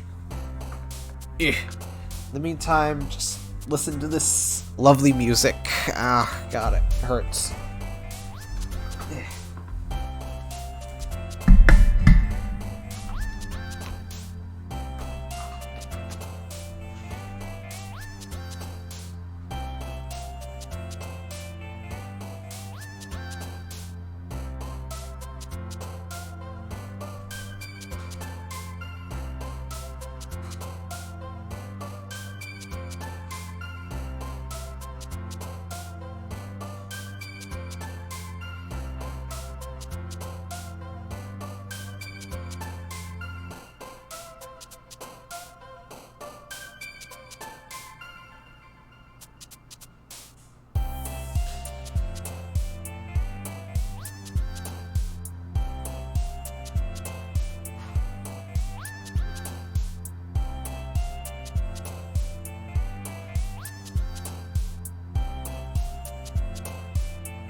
Okay, I'm back. Oh, thank you, Lycan. Does a little fox dance. Aw. Sounds lovely. Anyways, what should we make a poem about? You know what? Let's do... I would write... Existence... Milk... Pure, disown, flat, forgive, charm... You know what? Existence and milk.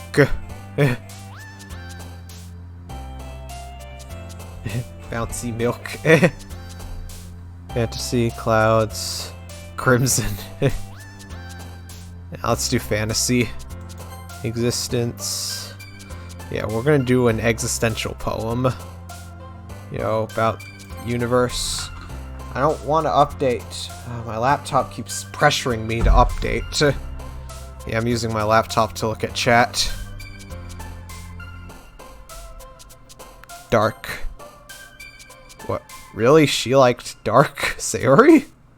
Huh. You learn something new every day. And I guess we'll add friends. Dream. Memories.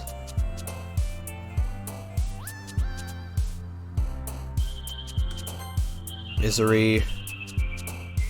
Massacre. I don't know what I'm writing, guys. Imagination. Boop. Sensation, vitality, broken, disaster, anxiety, graveyard, special, wonderful, fear, infinite, meager, valentine, excitement, cheer, flee, daydream, lust, disoriented, fireflies. Let's do disoriented. Anime. And yeah, sure, all that talk about existence and stuff, and we end with anime. Actually, no, there's a few more. Eternity. Unending.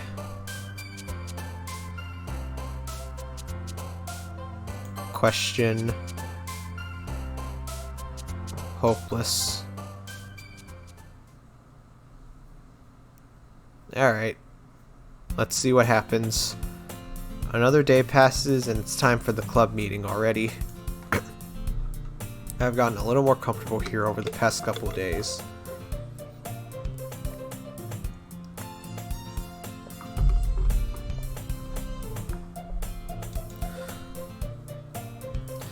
Entering the club room, the usual scene greets me. Hi, GuyWolf. Hi, GuyWolf. Yo, Sayori. Looks like you're in a good mood today. I'm just still not used to you being in the club, that's all. I see. That's a pretty simple thing to get you in a good mood. But I guess it's always the simple things with you anyway. Speaking of which, I'm kinda hungry. Will you come with me to buy a snack? No thanks. That's not like you at all. I have my reasons. Why don't you take a look at your purse, Sayori? Why that all of a sudden? Why that all of a sudden? No reason, really. I just wanted you to look at it. Sayori nervously retrieves her coin purse. She fumbles with the latch and gets it open. Then she turns it upside down and lets its contents spill onto the desk. Only 2 small coins fall out. I knew it.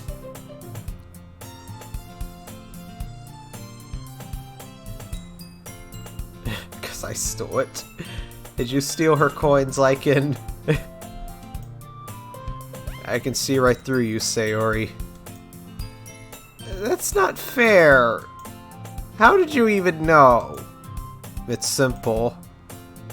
Shiny. If you had enough money in the first place, you would have brought a stack before coming to the club room. Oh, that's one way to find out.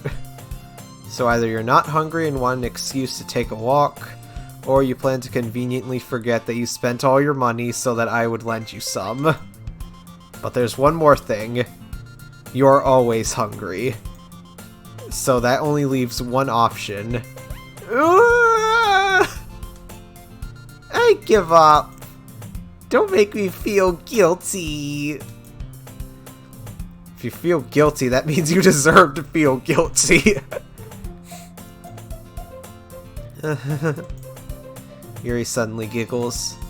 Eh? I didn't notice she was listening in. Her face is in her book as always.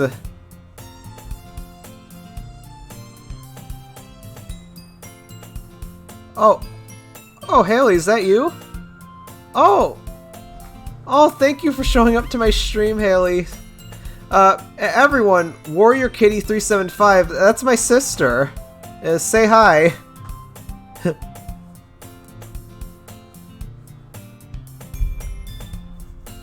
Yep, no problem. Yeah, this is my Twitch account. I'm a VTuber. Actually, howdy. Oh, and that's Lycan Fox. He's my boyfriend, actually. I haven't told my parents yet. Okay, let's not get awkward. Let's keep reading. Her face is in her book as always. I wasn't listening or anything. It was just something in my book.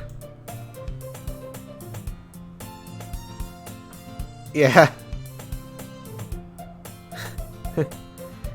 Yuri, tell Guy to let me borrow some money. That's... don't get me involved like that, Sayori. Besides, you should only buy what you can responsibly afford.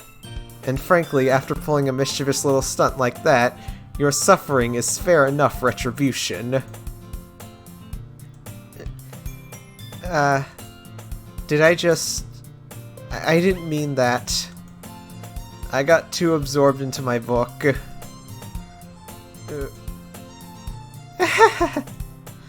I really like it when you speak your mind, Yuri. It doesn't happen much, but it's a fun side of you. There's no way you could think that. You were right, though.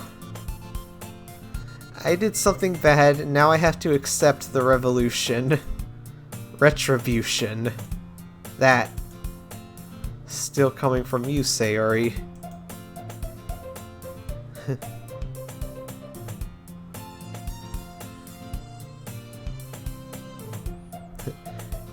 I guess there's a little devil inside all of us, isn't there?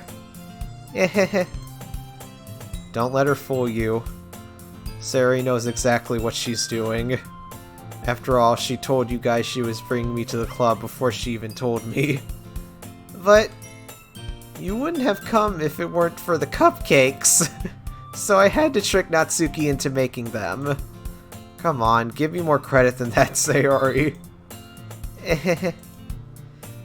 Out of nowhere, something smacks Sayori in the face and tumbles onto the desk. What?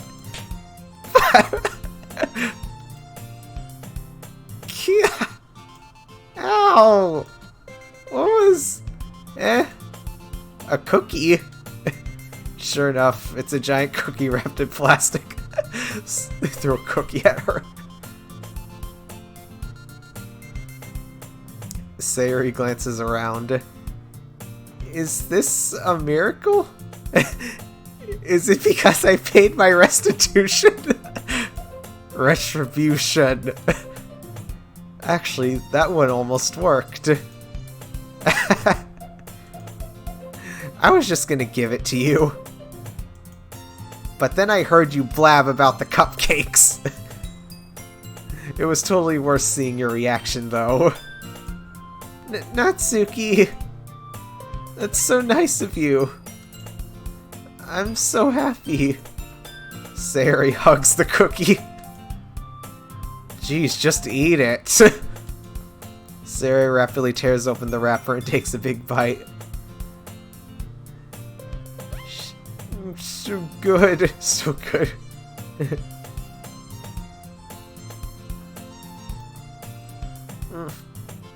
Sayori suddenly clasps her hands over her mouth. I bit my tongue! You're going through a lot over just one cookie.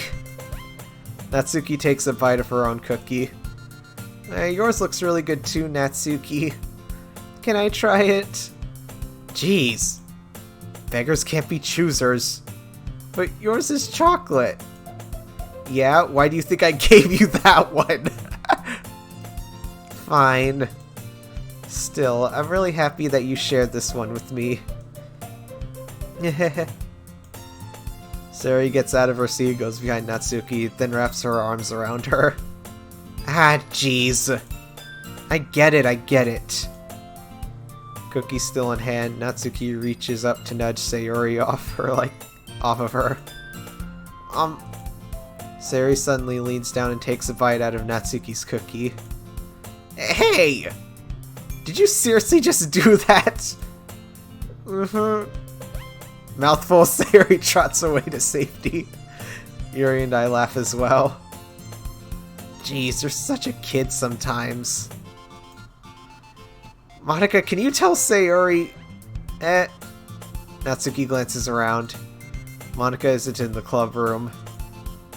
Ugh. Where's Monika anyway? Good question. Have any of you heard anything about her being late today? Not me. Yeah, I haven't either.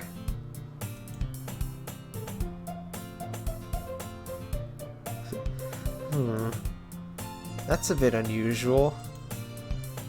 I hope she's okay. Of course she's okay. She probably just had something to do today. She's pretty popular after all. You don't think she has a... I wouldn't be surprised. She's probably more desirable than all of us combined. That's true. Excuse me? Suddenly the door swings open. Sorry, I'm super sorry. Ah, there you are. I didn't mean to be late. I hope you guys weren't worried or anything. Monika chose the club over her boyfriend after all? Wait, boyfriend? You're so strong-willed. Yeah, I don't think this was in the original, this dialogue. But boyfriend? What on earth are you talking about? Maybe it was, I don't remember. Monika quizzically glances at me. Never mind that. What held you up anyways? Well, my last period today was study hall. To be honest, I kinda just lost track of time. That makes no sense, though.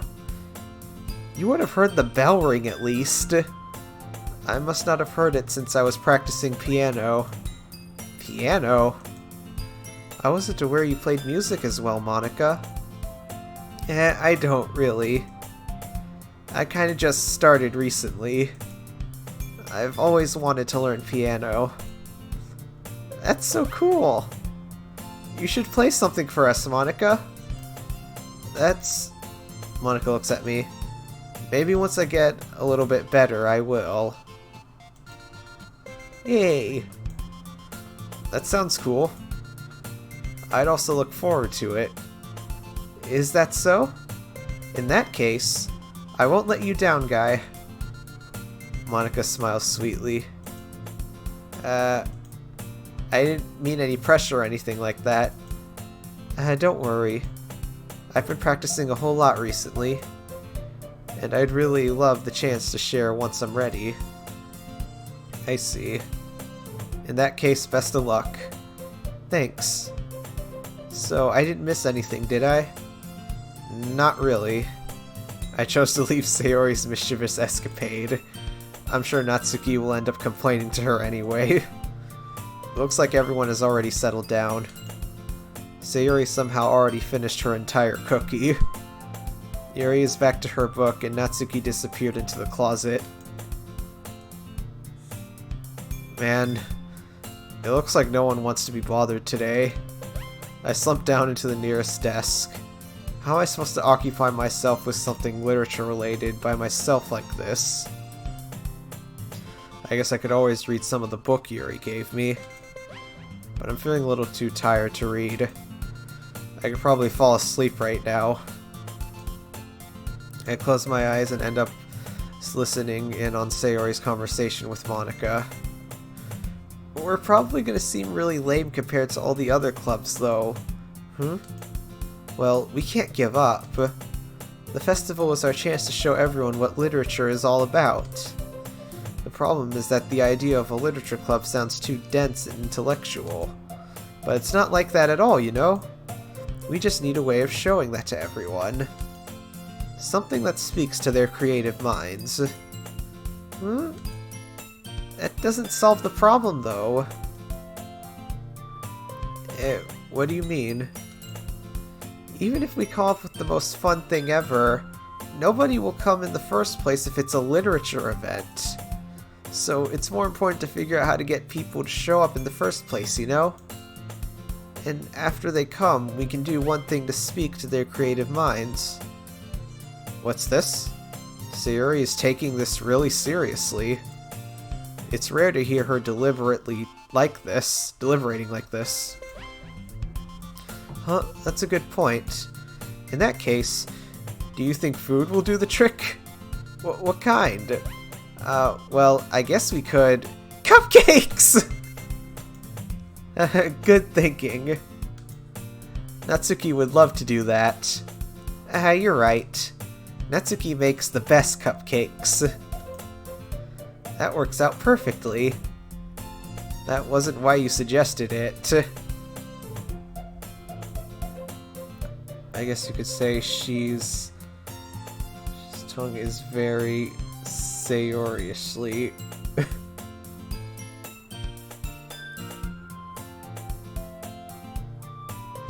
That wasn't why you suggested it.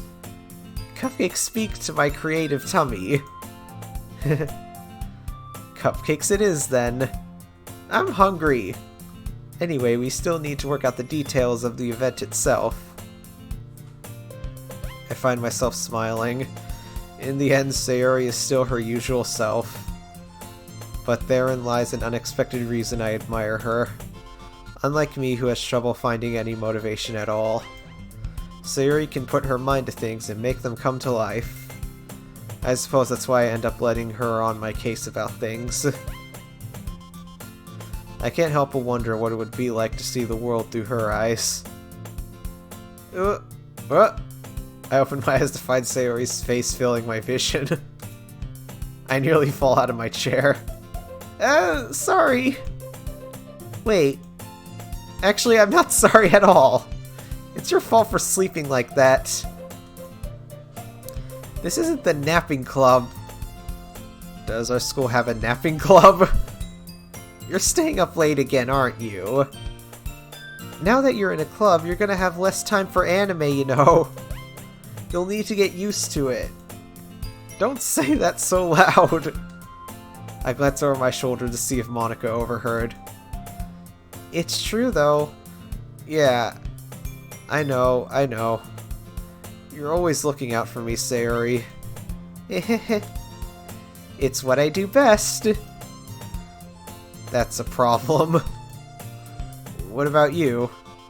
You look out for me better than you look out for yourself. You're still oversleeping every day, aren't you? Not every day.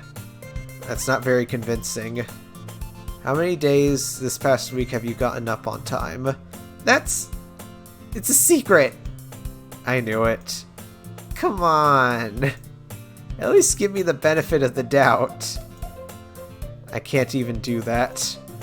Look, Sayori, it's written all over you. Sayori glances around at herself. How is it written all over me? You were clearly in a rush this morning.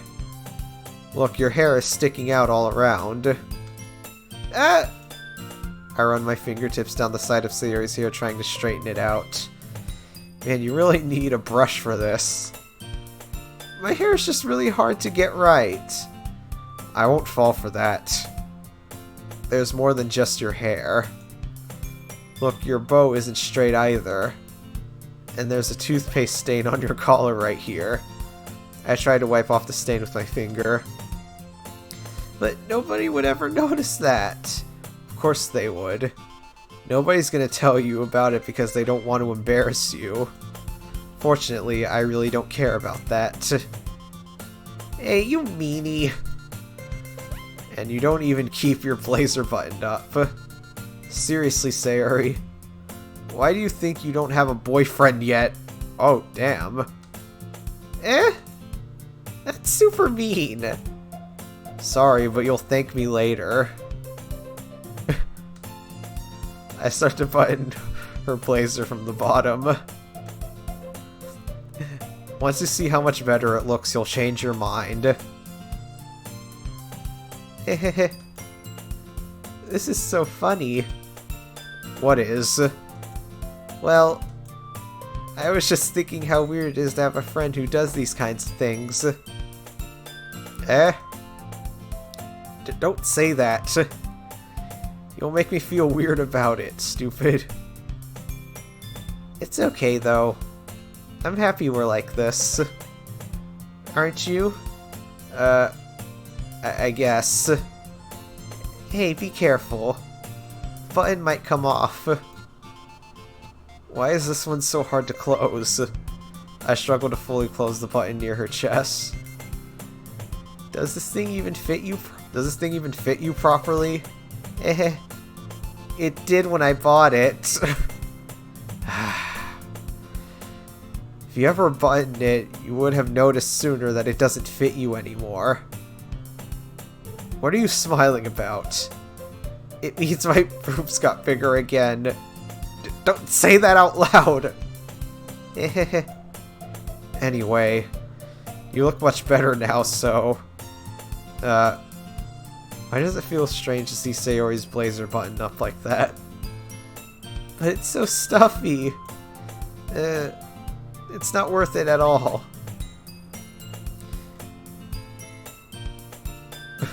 Sayori hastily unbuttons her blazer once more.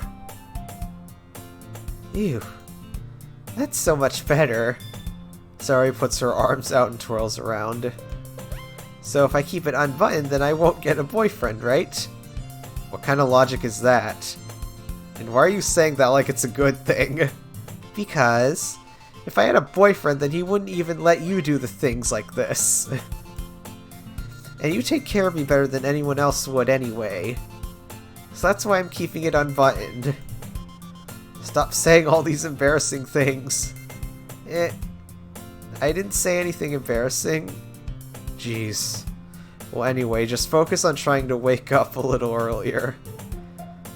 Only if you focus on going to bed earlier. Fine, fine. It's a deal. I guess we really are better at taking care of each other than we are at taking care of ourselves. Yeah, I guess so. So maybe you should come wake me up in the morning. You're doing it again, Sayori. Aw, but I was joking that time! Man, it's impossible to tell with you sometimes. Okay, everyone. Monica suddenly calls out. Why don't we share the poems we wrote now? Yay! Yeah, I can't wait to read yours. Yeah, same. I fail to sound enthusiastic, but Sayori still trots away to retrieve her poem. I guess we'll do Yuri first. Let's see what you've written for today. Well done, GuyWolf. Your skills are already improving. Really? Thanks, Yuri. Coming from you, that means a lot. It's nothing. I'm just happy to help inspire fellow writers. I know you're new to this, so don't worry so much if it seems like you can't get your poem to feel perfect. You don't need to be afraid to be a little more daring. Metaphors can go a long way. Don't feel like you need to work your brain like turning a bunch of gears. Try letting your mind wander through your feelings, and write down the things you see and hear. That's one way to truly enable your reader to see into your mind. It's a very intimate exercise. I see. That's certainly interesting technique. Thanks for sharing. I have, well, an example of that, if you'd like to read it. Of course. Is this the poem you wrote for today? Yuri nods and timidly hands me her poem. Gotta love how Monica just swooped right in. Yeah. Yuri nods and timidly hands me her poem. The Raccoon. It happened in the dead of night while I was slicing bread for a guilty snack. My attention was caught by the scuffering of a raccoon outside my window. That was, I believe, the first time I noticed my strange tendencies as an unordinary human. I gave the raccoon a piece of bread, my subconscious well aware of the consequences. Well aware that a raccoon that is fed will always come back for more. The enticing beauty of my cutting knife was the symptom. The bread, my hungry curiosity, the raccoon, an urge. The moon increments its phase, and reflects that much more light off of my cutting knife. The very same light that glistens in the eyes of my raccoon friend. I slice the bread, fresh and soft, the raccoon becomes excited, or perhaps I'm merely projecting my emotions onto the newly satisfied animal. The raccoon has taken to following me. You could say that we've gotten quite used to each other. The raccoon becomes hungry more and more frequently, so my bread is always handy. Every time I brandish my cutting knife, the raccoon shows me its excitement. A rush of blood. Classic conditioning. I slice the bread, and I feed myself again. I can't read that word right there.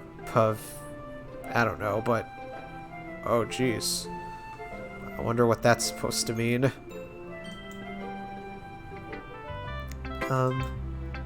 I was a little more daring with this one than yesterday's. I can see that. It's a lot more metaphorical.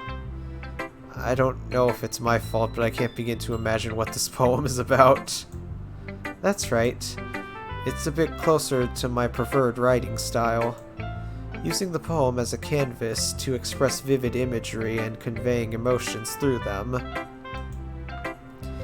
Yeah, if I take it at face value, then I can't even figure out what it's supposed to mean. Well, I think it's something that different people can relate to in their own way. I wanted to express the way it feels for me to indulge in my more unusual hobbies. It's those sorts of things I'm usually forced to keep to myself. So I sometimes enjoy writing about them. Why do you keep them to yourself? Because they're embarrassing, and people would make fun of me. Don't you have anything like that, GuyWolf? Well, yeah, I guess I do. I feel like everyone has a little something like that. The best way we can do is respect each other and our individualities. Even if it's difficult sometimes, and some things make us uncomfortable. After all, if I hadn't learned to embrace my own weirdness, I would probably hate myself. I might be ranting a little bit now, but I'm glad that you're a good listener. Who should I show my poem to next? I guess Sayori. Oh my goodness. This is so good. I love it. Especially after yesterday's poem. You're too honest sometimes, Sayori. No, but really, I want to put this on my wall. Can I?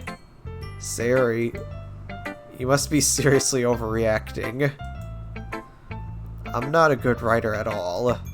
Honestly, I have no idea what I'm doing. Well, maybe that's why. Because I have no idea what I like either. Jeez. I'm sure Yuri's opinion has to be a little more constructive than this.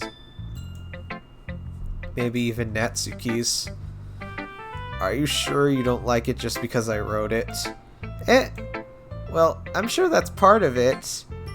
I think I understand you better than a lot of other people, you know.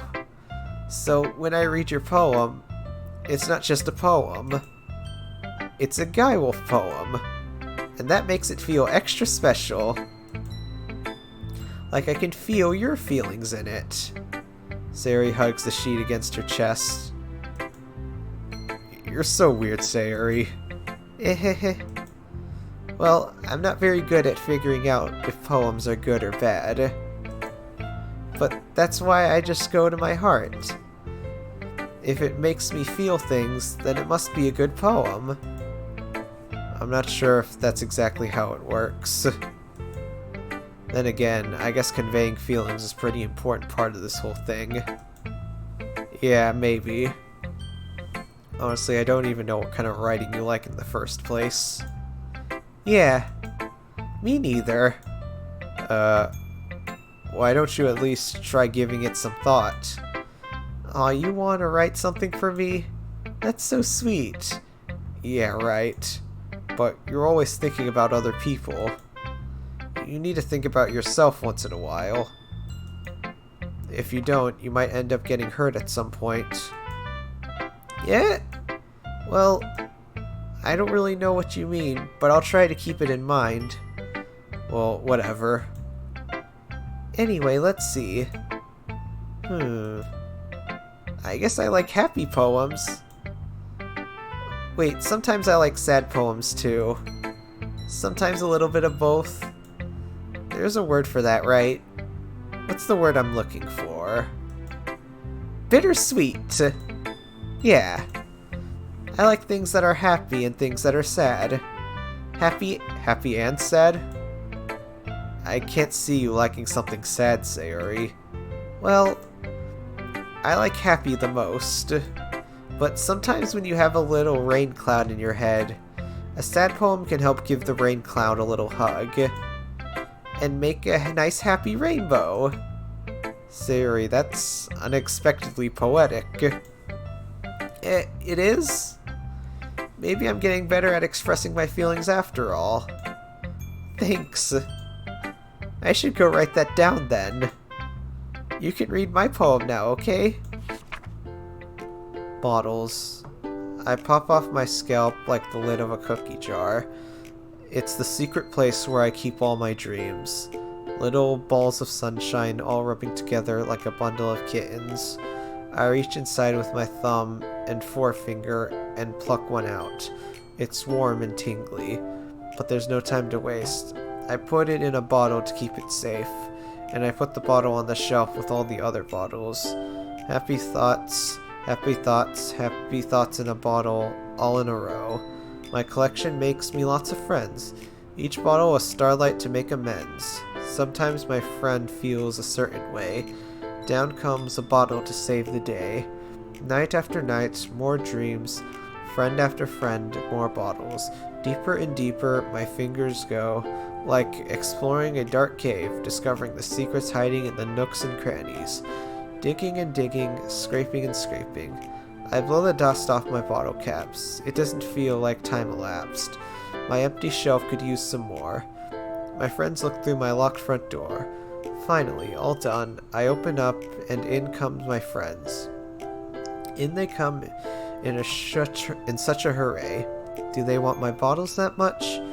I frantically pull them from the shelf, one after the other, holding them out to each and every friend, each and every bottle. But every time I let one go, it shatters against the tile between my feet. Happy thoughts, happy thoughts, happy thoughts in shards all over the floor. They are supposed to be for my friends who aren't smiling. They're all shouting, pleading, something, but all I hear is echo, echo, echo, echo, echo inside my head. Holy crap. Sorry, did you really write this? Of course I did! Didn't I tell you yesterday I was gonna write the best poem ever? Yeah, but I mean, I didn't expect something like this coming from you. Monica taught me a whole lot, and I've been really in touch with my feelings recently. I see that. It's almost kind of creepy. Creepy? Well, not exactly. Maybe because I'm so used to you being cheerful. Well, never mind. I'm thinking too hard about it. The point is, it came out good, and so you should be proud of it. Aw, thanks. I feel like I was meant to express myself this way. It even helps me understand my own feelings a little bit better. Writing is like magic. You've gotten pretty passionate about this, huh? Oh. I hope you keep it up. Yeah. Writing's the best. I'm gonna keep writing until I die. Don't get ahead of yourself. Sayori's always had a habit of getting obsessed with something before dropping it no more than a week later. Drops it no more than a week later, but she says she's gonna do it until she dies. I wonder if this is one of those times. 1, 2, 3, foreshadowing. But seeing the passion in her eyes makes it hard for me to be pessimistic. Who should I show my poem to next? Alright, I guess Natsuki. Huh? Well, it's not terrible, but it's pretty disappointing after your last one. Then again, if this one was as good as your last one, I would be completely pissed. Well, I guess I wanted to try something a little different this time. Fair enough. You're still new to this, so I wouldn't expect you to find your style right away. Come to think of it, this kind of reminds me of Sayori's poem from yesterday. Hey, you think so? Yeah, well, I guess if you've been friends with her for so long, you might be on the same wavelength. But you never really struck me as her type. Sayori has a type all of a sudden? Well, I don't know, but honestly, how can someone be so fluffy and spend so much time with someone like you? It's like she's dragging around a dead weight. That was a little unnecessary. But think of it this way, if it weren't for me, she would probably just fly away like letting go of a balloon. You could say we each take care of each other in our own way. Whatever it is, I don't get it. Oh yeah, I guess I'm supposed to show you my poem. Here. Amy likes spiders. You know what I heard about Amy? Amy likes spiders. Icky, wriggly, hairy, ugly spiders. That's why I'm not friends with her. Amy has a cute singing voice. I heard her singing my favorite love song. Every time she sang the chorus, my heart would pound to the rhythm of the words. But she likes spiders. That's why I'm not friends with her.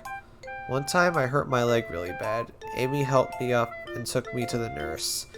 I tried not to let her touch me. She likes spiders, so her hands are probably gross. That's why I'm not friends with her. Amy has a lot of friends. I always see her talking to people. She probably talks about spiders. What if her friends start to like spiders too? That's why I'm not friends with her. It doesn't matter if she has other hobbies. It doesn't matter if she keeps it private.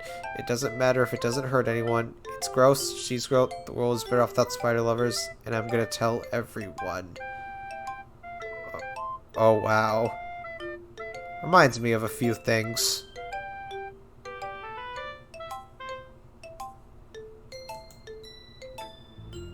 Not bad, right? It's quite a bit longer than yesterday's. Yesterday's was way too short. I was just warming up. I hope you didn't think that was the best I could do. No, of course not. Anyway, the message is pretty straightforward in this poem. I doubt I have to explain it. Sometimes you can explain complicated issues with much simpler analogies.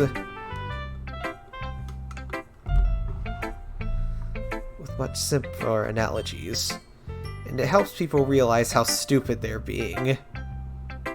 Yep. Like anyone would agree with the subject of this poem is an ignorant jerk.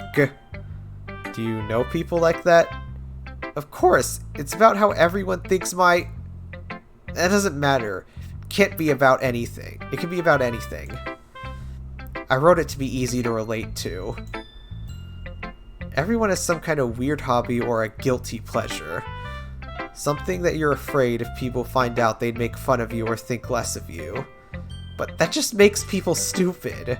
Who cares what someone likes, as long as they're not hurting anyone and it makes them happy? Man, Natsuki's spitting facts here. I think people really need to learn to respect others for liking weird things. Oh, that's funny. Yuri wrote about something similar today. Huh? Did you say Yuri? Yeah. She said her poem was about an unusual hobby of hers. I didn't really get it, but she said something similar to you. That people shouldn't make each other feel insecure about those things. Really?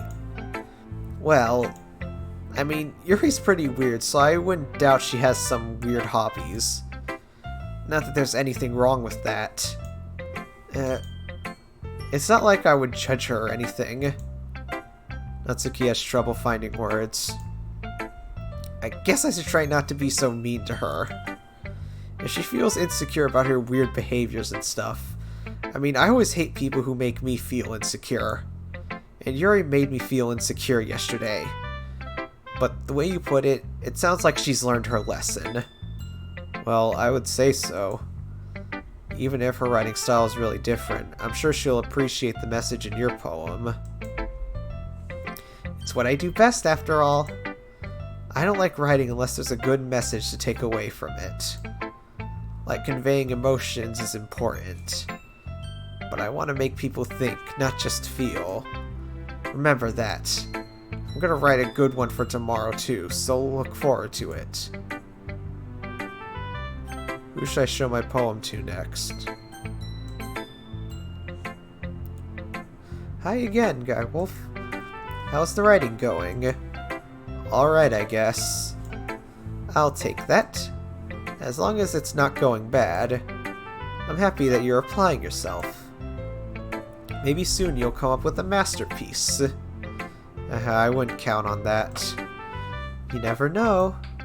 Want to share what you wrote for today? Sure, here you go. I give my poem to Monica. Alright. I like this one. It makes me think of something Sayori would like. Is that so? You and Sayori are really good friends, right? I wouldn't be surprised if you had those sorts of things in common. Well... We may be good friends, but Sayori and I aren't actually really really different. Well, that may be the case, but maybe there are also some similarities you wouldn't expect. The way she talks about you. It sounds like the two of you really care about each other's well-being. Even if you show it in different ways, it ends up being more similar than you think. So I think that's the kind of vibe I get when I'm reading your poem. You sure you're not reading into it too much? I could be. Oh gosh, I sound like Yuri. But in any case, Sayori's writing has kind of a gentle feel to it. I can tell that she likes exploring with emotions, like happiness and sadness. Who knew that someone so happy would enjoy sad things too?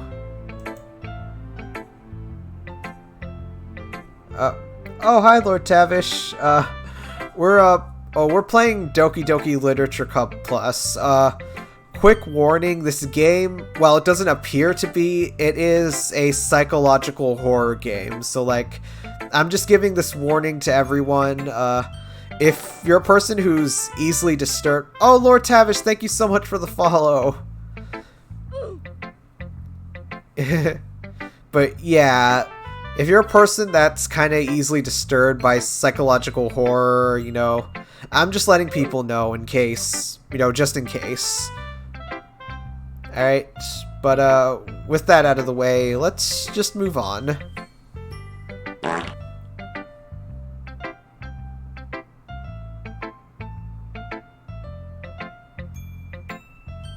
Yeah, that's totally unexpected. Let's reach their own. Okay, hey, Lord Tavish, maybe don't spam the sound alerts. Yeah, I should probably put that in my rules. You're good, though. No, you're good, Lord Tavish, you're good. Just, yeah, you know, it can get kind of annoying if people are just spamming it over and over. Or maybe I should put a cooldown on some of them. Oh. Okay, well, we shared our poem with, well, we looked at Natsuki's poem, and we looked at Sayori's poem before that, and now we've shown Monika ours.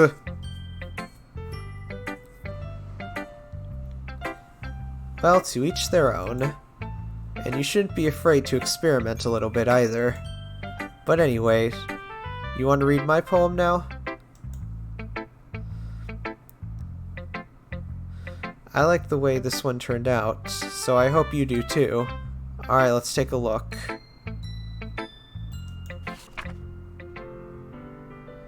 Save me. The colors, they won't stop. Bright, beautiful colors, flashing, expanding, piercing, red, green, blue, RGB. An endless cacophony of meaningless noise. The noise, it won't stop. Violent, grating waveforms, squeaking, screeching, piercing, sine, cosine, tangent, like playing a chalkboard on a turntable, like playing a vinyl on a pizza crust. An endless poem of meaningless. Load me.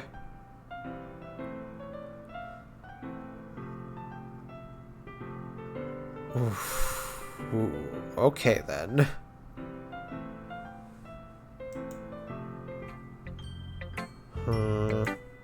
It's even more abstract than your last one, huh?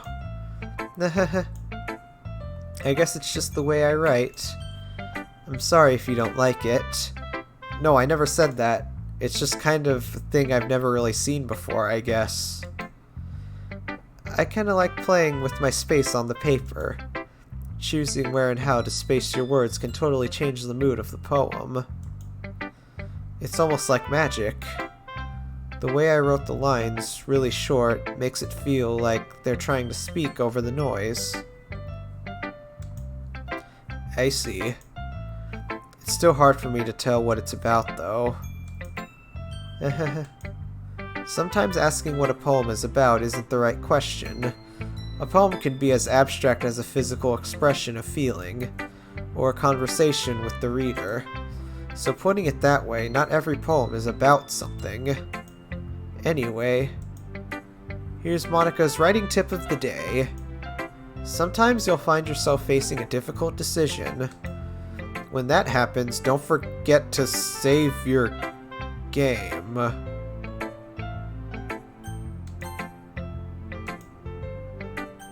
Do that, cause why not? You never know when you might change your mind, or when something unexpected might happen. Wait, is this tip even about writing? What am I even talking about?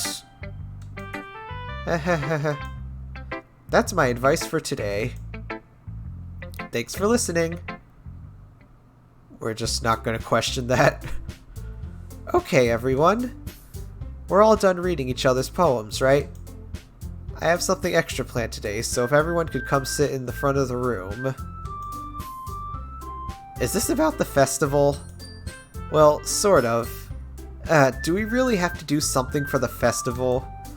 It's not like we can put together anything good in just a few days. We'll just end up embarrassing ourselves instead of getting any new members. That's a concern of mine as well. I don't really do well with last-minute preparations. don't worry so much. We're going to keep it simple, okay? We won't need much more than a few decorations. Sayuri has been working on posters, and I've designed some pamphlets we can give out during the event. Okay, that's great and all, but that doesn't tell us what we're actually going to be doing for the event. Ah, sorry, I thought you heard about it already. We're going to be performing. Performing? Monica... Yeah, we're going to be having a poetry performance. Each of us are going to choose a poem to recite during the event. But the cool part is, we're also going to let anyone else come up and recite poems too. Sayuri's putting it all on the posters in case anyone wants to prepare ahead of time. Sayuri, who's been coloring a poster, holds it up for us to see. Are you kidding me, Monica? You didn't already start putting those posters up, did you?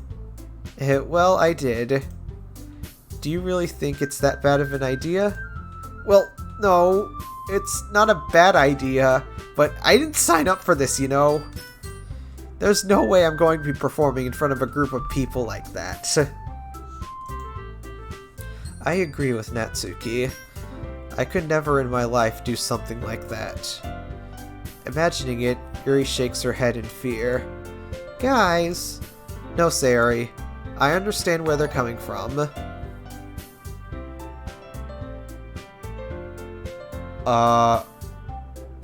What? Monica sees you. Thank you for the follow? Thank you for the follow. Oh, Lycan, thank you for the host. Oh no. Oh god, she knows we're streaming the game. Oh shit.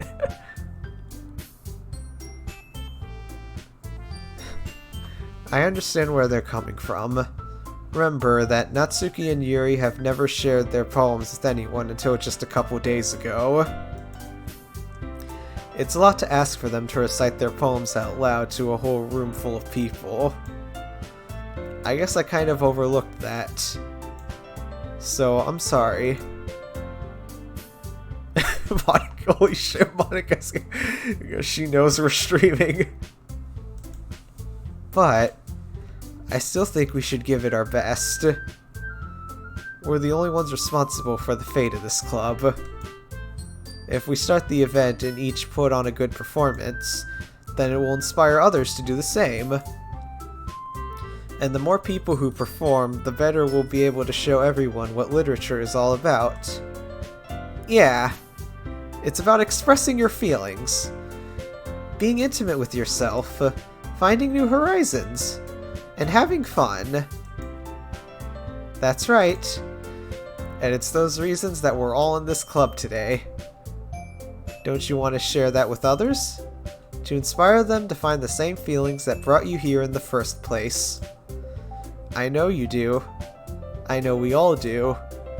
And if it all takes is starting in front of the room for 2 minutes and reciting a poem, then I know you can do it. Natsuki and Yuri remain silent. Sayuri looks worried. I guess that leaves me no choice. What, are you saying Monica is Santa Claus? Lycan? I guess that leaves me no choice. I agree. I don't think it's too much to ask. I think that Sayuri and Monica have been trying really hard to get new members. The least we can do is help them out a little bit. Well, maybe, but... It looks like Natsuki doesn't have any arguments left. I've never seen them both in the same room together. New meme, everyone. Monica is Santa Claus. Someone draw Monica with a Santa hat and jacket.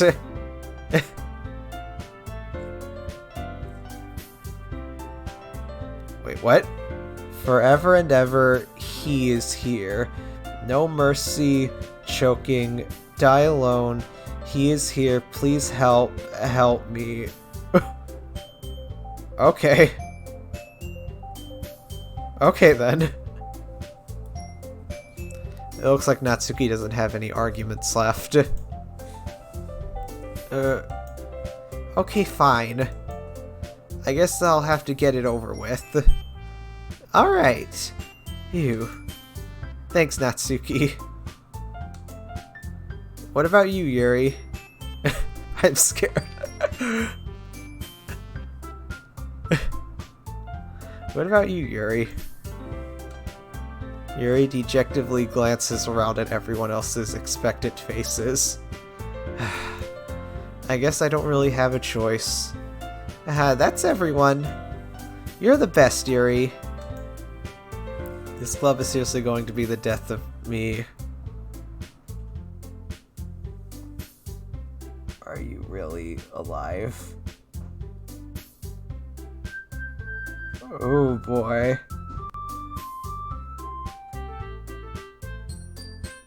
I don't know, am I? Oh shit.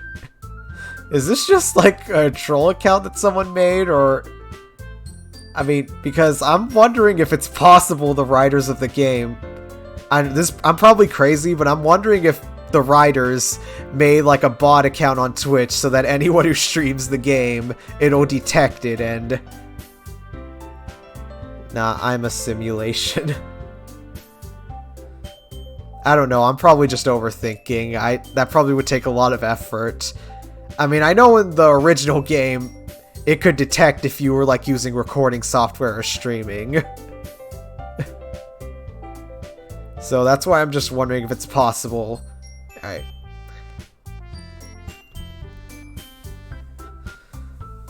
This club is seriously going to be the death of me. Oh gosh. You'll be fine, Yuri. That would legit be awesome. But anyway, let's move on to the main event. I want each of you to choose a poem of yours. We're going to practice reciting them in front of each other. No way! Monika, this is too sudden. Well, if you can't recite your poem in front of the club, how do you expect to do it in front of strangers? Oh no. Don't worry. I'll start off to help everyone feel a bit more comfortable. Can I go next?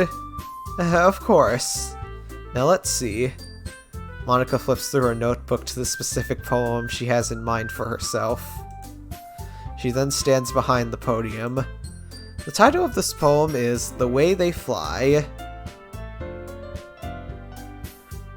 It was created in December 2020. Interesting. Yeah, and this game just came out recently, so who knows how long they've been working on this game.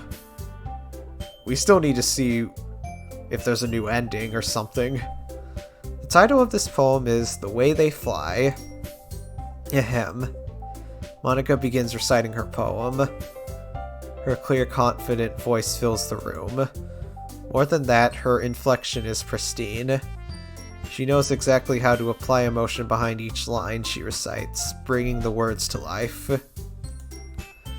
Is this something she's done before, or is she simply a natural? I glance around me. Everyone has their eyes on Monika. Sayori looks amazed. Yuri has an intense expression on her face that I don't understand. Finally, Monika finishes the recitation. The four of us applaud. Monika takes a breath and smiles. That was so good, Monika. Thank you very much. I was just hoping to set a good example. Are you ready to go next, Sayori? I'll go next. What? Yuri's fired up all of a sudden. Yuri clutches the sheet of paper between her hands and stands up.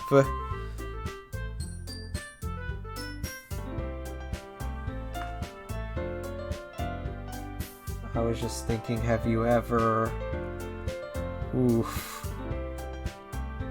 Yeah. I need to like download, because my streams will save into a VOD. I need to like go download the VOD and just save this part. This is interesting. Keeping her head down, she walks quickly over to the podium. This poem is called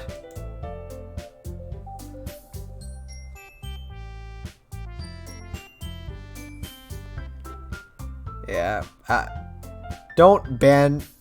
Unless it starts actually doing something inappropriate, like it says something, you know, against TOS, then don't, like, ban the user. I think they're fine for right now. Yuri anxiously glares at each of us. You can do it, Yuri. It's called After Image of a Crimson Eye. Yuri's voice shakes as she starts reading the poem.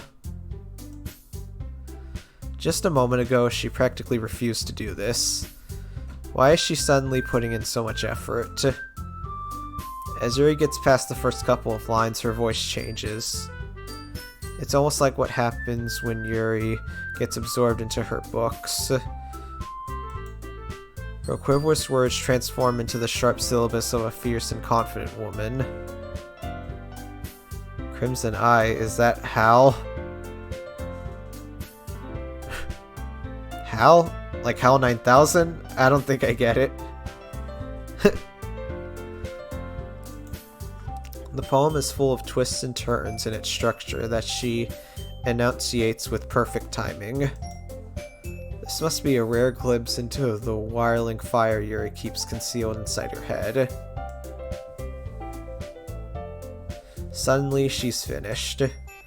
Everyone is stunned.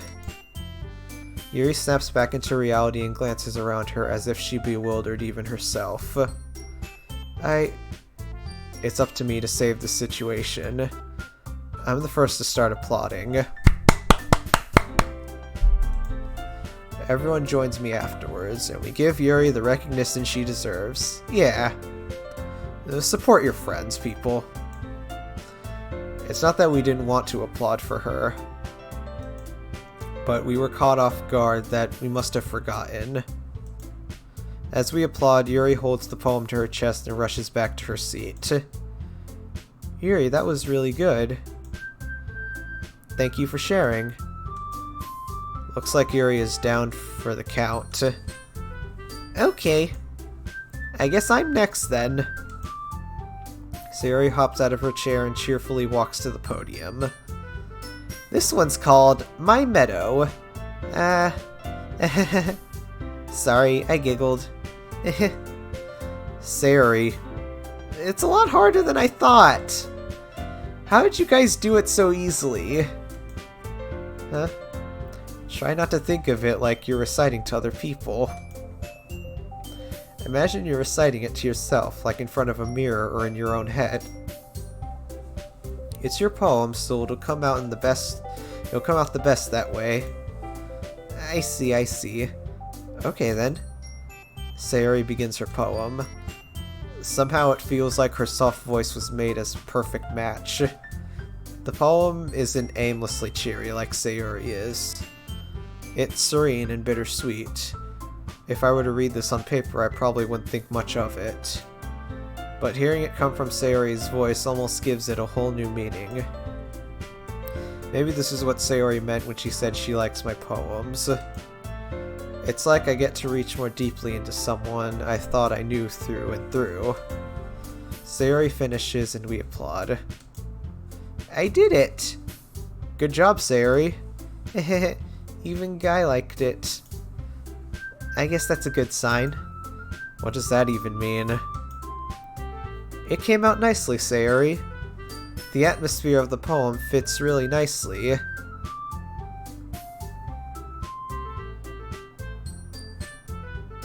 Is or was real. My name is weird, isn't it?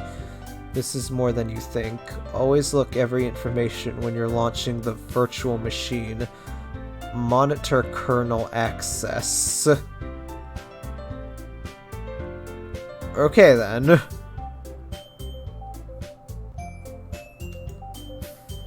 But it might be the other poem that wouldn't work as well with that kind of delivery. I don't really understand. In other words, I've seen poems of yours where that sort of gentle delivery wouldn't work as well. They might need a little more force behind them depending on what you're reading. Oh, I know what you mean. Well, I've been practicing that kind of thing.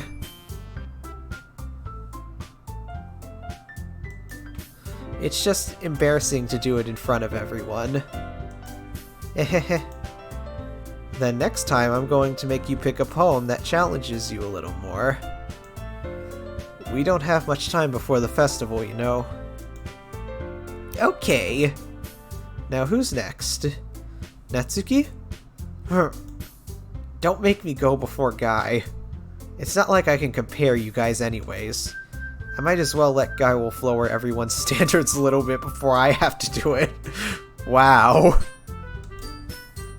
Natsuki. It's fine, it's fine. Might as well get it over with. But it's not like I have much of a selection of what to read. I'll just have to go with what I wrote for today. I stand up and step in front of the podium. Everyone has their eyes on me, making me feel terribly awkward. I recite my poem. Since I'm not exactly confident in my own writing, it's hard to put energy into it. Despite that, once I finish, I receive applause anyways. Sorry, I'm not really good as everyone else. Don't worry about it so much. I think it's less about your abilities and more about your lack of confidence in your writing. That's something that'll improve over time, though. Yeah, maybe. Alright then. That just leaves you, Natsuki. Yeah. I'm going. Natsuki begrudgingly gets out of her seat and makes her way to the podium. The poem is called... It's called...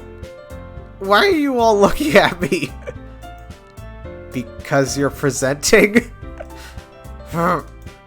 Anyway, the poem is called Jump. Natsuki takes a breath. Once she starts reciting the poem, her sour attitude disappears a little. While she's still a little unenthused, her poem has a rhythm and a rhyme to it. It's Natsuki's trademark style, and it works surprisingly well when spoken aloud. The words feel like they bounce up and down as if it gives life to the poem. Natsuki finishes and everyone applauds. She hops back to her seat. That wasn't so bad, was it?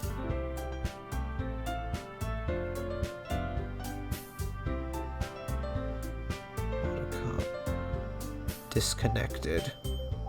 Huh. Easy for you to say. You better not make me do that again. Oop. Oh darn, I can only do that in VR chat. If I had a leap motion, then I'd be able to move my arms with the VC face, but even then I don't think I can boot the camera. Well, I'll try to go up close, just...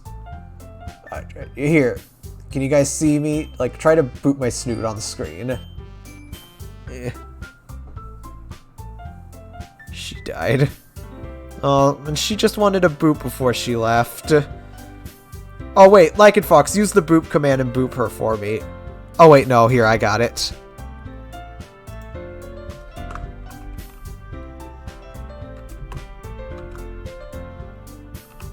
There you go, Monica.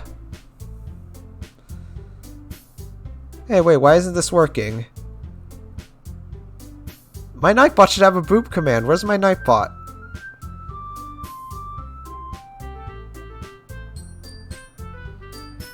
That's weird. Gosh, she didn't hijack my Nightbot, did she?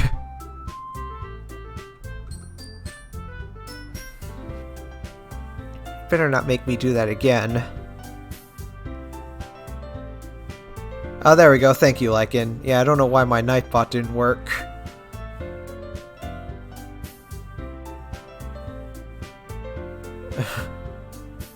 Yeah. You better not make me do that again. Ah, well. Do you at least feel prepared enough to recite a poem in front of other people? I mean, doing it in front of other people will be way easier. I could put on whatever face I want for other people. But when it's just my friends, it's just embarrassing. That's a surprise, Natsuki. I think it would be the other way around for me. Well, that's just how it is, so... Well, I guess in that case, you won't have much to worry about for the festival. That said, I want to thank everyone for coming through. It It might be hard, but I hope that you all have an idea of what it's like now. Make sure you pick a poem and get enough practice for the festival, okay? I'll be making pamphlets, so let me know ahead of time what you'll be reciting. Jeez. I should probably find some other poem to recite instead. That's fine too. It doesn't have to be your own. I'm already pleasantly surprised that you're putting in all this effort for the club. It makes me really happy. No problem. Yeah, no problem. Okay, everyone. I think that's about it for today. I know the festival is coming up, but let's try to write poems for tomorrow as well. It's been working out really nicely so far, so I'd like to continue that. As for the festival, we'll finish planning tomorrow, and then we'll have the weekend to prepare. Monday's the big day. I can't wait! I can do this, I can do this. Alright. I stand up. There's no way I'll be able to find the same enthusiasm as Sayori and Monica, but I'll do my best to get through it. If it's for the sake of the club, and impressing Monica, then I'll have to do my best. Ready to go, Sayori? Yep! Look at you two, always going home together like that. It's kind of adorable, isn't it? Hehehe. Jeez, guys. Don't make such a big deal out of it. It must be a little nice, though. Well, how am I supposed to respond to that? It's okay, Guy, you don't have to say it. Whatever, let's go already. I walk home with Sayori once more. Even though it's only been a few days, a lot of things have already changed. But today Sayori is being a little quieter than usual on the way home. Hey, Sayori? Huh? Sorry, I was spacing out. No wonder. Oh. I was thinking about something from earlier. I like how we get to... Sayori fumbles with her words. So, let's just say that one day, Yuri asks to walk home with you. Huh? What would you do? What kind of question is that? You're kind of putting me on the spot here. Hehehe. Well... I would still walk with you, Sayori. Sayori, you really think I would ditch you for Yuri? But... she's so beautiful and smart. Jeez. I already see her in the club every day. Besides, you always seem to really like going home together. I wouldn't just ruin that for you. You're so silly. You think about me too much sometimes. Yuri would deserve it if she wanted it, so... Sayori, I've already made up my mind. I really can't figure you out sometimes. Sorry. Besides, what's the point of speculating something that's never going to happen? Huh? The conversation trails off. It's kind of a weird thing for Sayori to care so much about. But I want to respect her and keep her happy too. Then again, the festival is only a few days away. Who knows what'll happen in that time.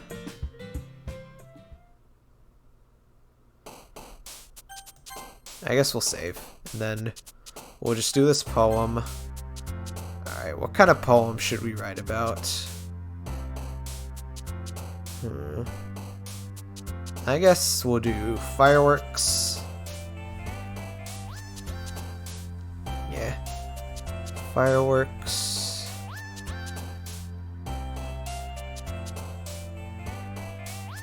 Extraordinary. Shopping. Games. Yeah, it's the summertime. Smile. Promise. Peace.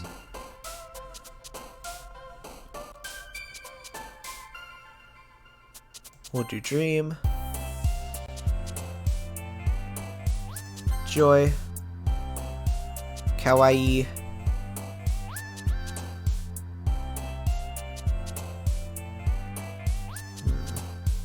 And you know what? We'll just add horror into it.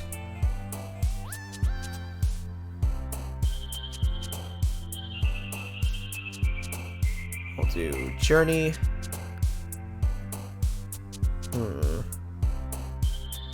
Boop.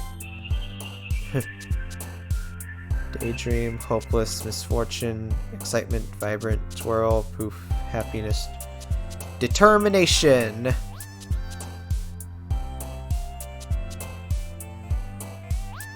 Melody, candy, dance. Can't go wrong with horror. Candy. And you know what? Then there's some pain. Fluffy. Okay, that's it. I don't know what kind of poem I made, but we'll just see what happens. I'm the last one here again. Don't worry, I just walked in too. Were you practicing piano again? Yeah. You must have a lot of determination. Ay. Starting this club and now picking up piano? Well, maybe not determination, but I guess passion. Remember that the club wouldn't be here if it wasn't for all of you. And I'm super happy that you're all willing to help out for the festival, too. I can't wait for the festival. It's gonna be great. Weren't you complaining about it yesterday, Natsuki? Well, yeah. I'm not talking about our part of the festival. But it's a whole day of school where we get to play and eat all kinds of delicious food.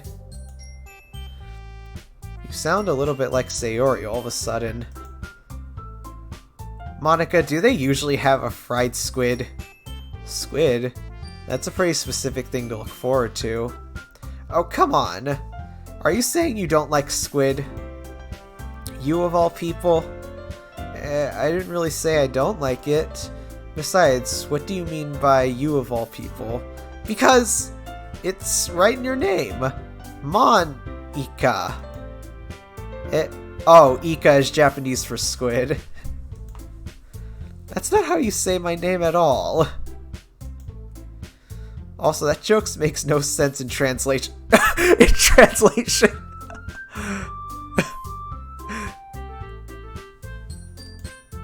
Huh? Never mind.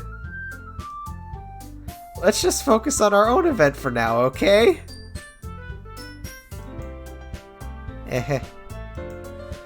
Fine, fine.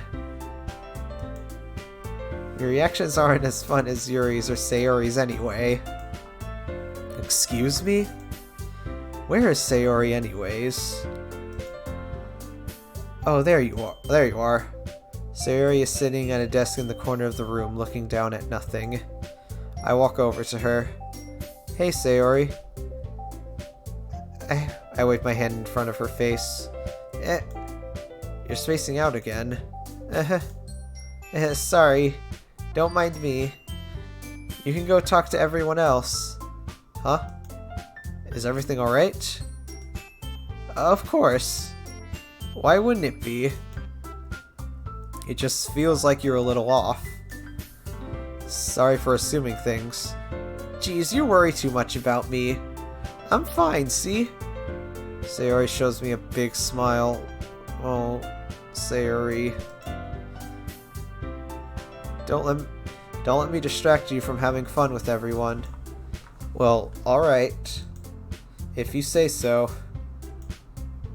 I worriedly glance at Sayori before turning back toward everyone else. But the conversation has already dispersed, with everyone back at their usual activities. Maybe I should ask Monica if she's noticed anything about Sayori recently. Since they've been preparing for the festival, they must be spending a lot of time together. I timidly approach Monica, who is shuffling through some papers at her desk. Guy, what's up?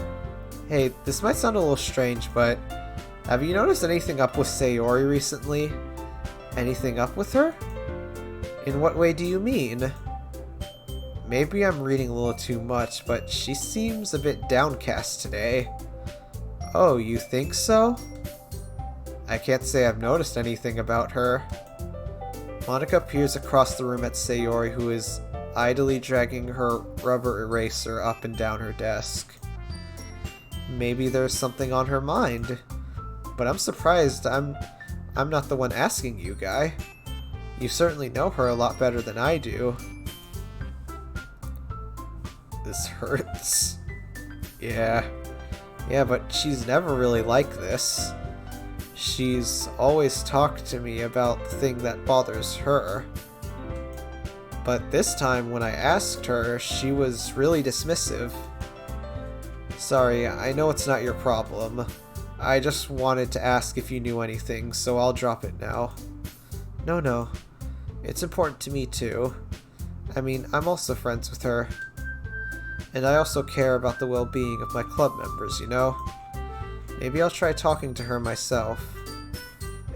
Are you sure about that? She seemed like she wanted to be left alone. Are you sure? Maybe she just had a hard time bringing it up with the person of interest. Person of interest? What do you mean by that? I'm saying that maybe the thing on her mind is you. Me? How on earth would you have come to that conclusion?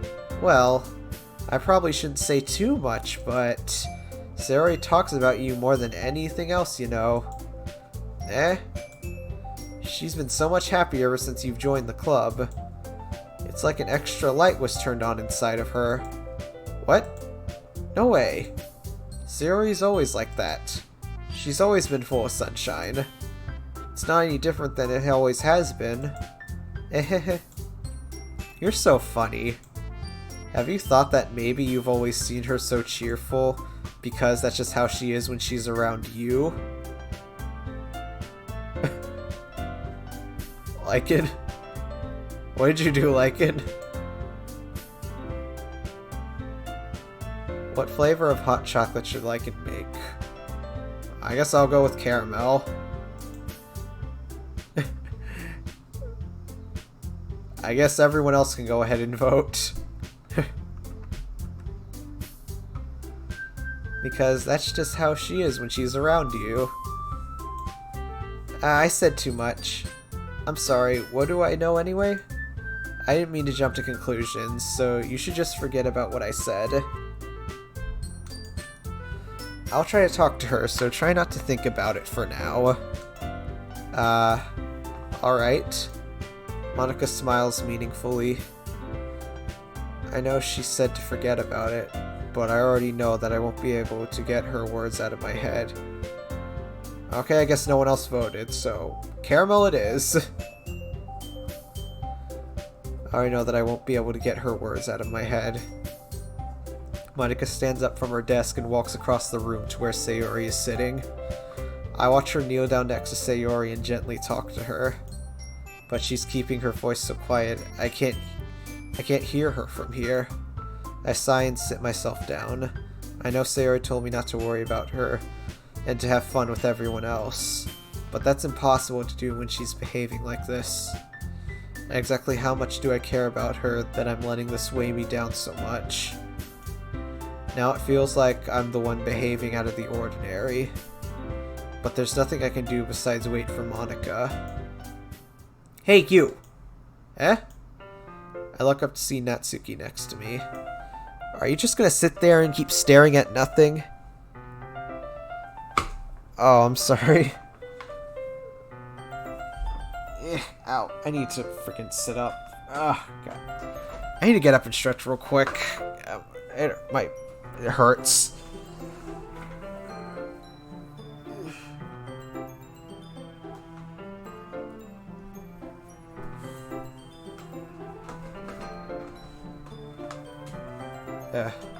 Do you have the Twitch app installed, or?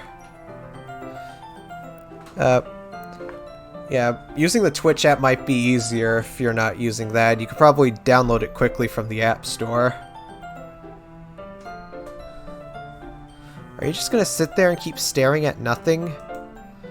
There isn't that much time, so... sorry. I didn't mean to make you worry or anything. It's not like I'm worried. I was just... Natsuki glances down at her side. She's holding a volume of manga in her hand. That's right.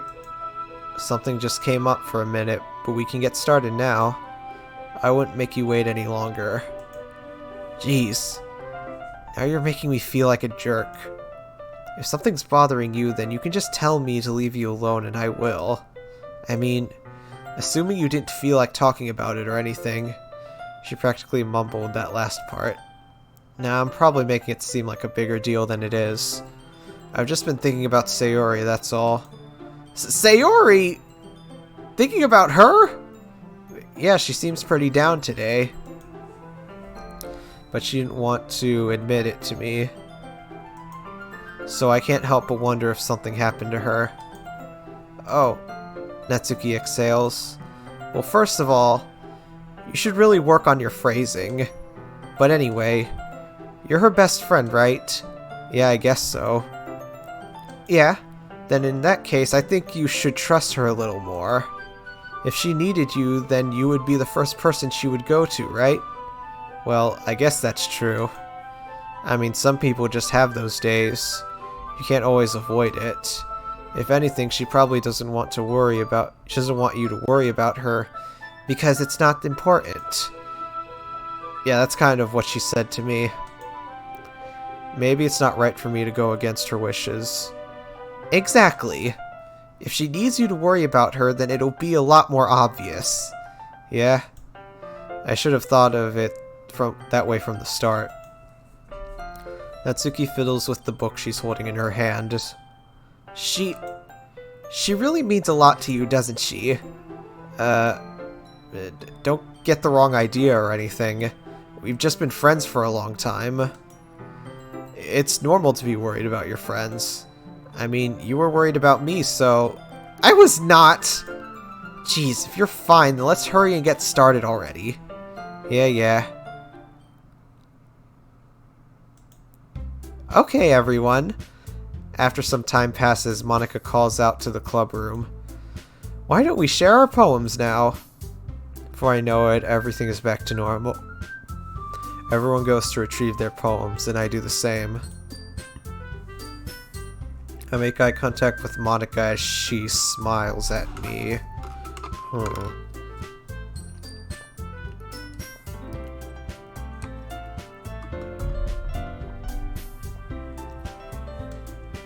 I wonder what she was talking about with Sayori. Alright, let's do Sayori first. This is your best one so far. It's really nice. Thanks? Sayori, you've been a little quiet today. Is everything alright? Of course! Everything is fine. Maybe I'm just a little tired today. Do you want a nap or something? No, that's silly. Don't worry about me, okay? I only want to see smiles on your face. Well, alright. Hey, GuyWolf. I'm still a little surprised. I really thought that you would try writing your poems like the way Yuri does. Or even Natsuki. But in the end, yeah, I guess you're the one who likes this one the most. Why? You don't want to get closer with everyone else? Wait, of course I do. But that doesn't mean I need to try so hard to impress them. I still understand you the most, Sayori. I know you have to sometimes put up with me, and I have to sometimes put up with you, but we have a wavelength or something. And this is how the poem came out. Sometimes it feels like you're the only exciting thing in my life. So sometimes it's just easier to write when thinking about you. Sayori? No! Go! I don't deserve this. You're too nice to me. Why are you doing this? Sayori has trouble keeping her voice steady all of a sudden. If you had fun with everyone else instead, this would be so much easier. Sayori. I glanced around the room to make sure nobody has noticed this. Sayori. I probably never said this before, but I don't understand what you're feeling right now. Tell me, what will cheer you up? Sayori shakes her head. She sniffles and keeps shaking her head. Finally, she gathers herself and puts on a smile. It's nothing. It's just a little rain cloud. I'm sorry you had to see that. I promise it won't happen again. Just smiles from everyone, okay? That's all that matters. Go play with everyone else. I'm gonna go home a little bit early today. Sayori, tell Monika I wasn't feeling well, okay? No, Sayori, don't go home. I'll see you tomorrow. Before I could say anything, Sayori cheerfully walks out of the classroom humming to herself. Oh, please don't go, Sayori. Alright, I guess Yuri now. Well done, GuyWolf. You've definitely improved your writing over the course of these few days.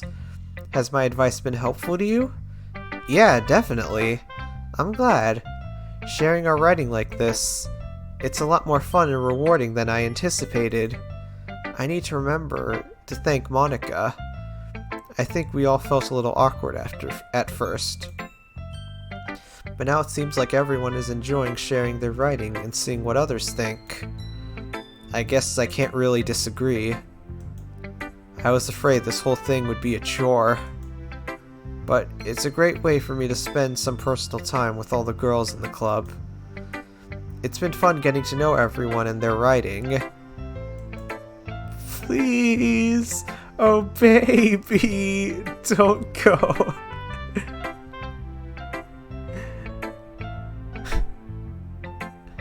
And I guess I'm writing myself. Well, have you learned anything about yourself? Eh? Well, you know how I like to say that writing is a very personal way to get in touch with yourself. In the end, does it matter if you're a good writer or a bad writer? Yeah, does the player character know better who's controlling him now? There's a thought to put in your mind.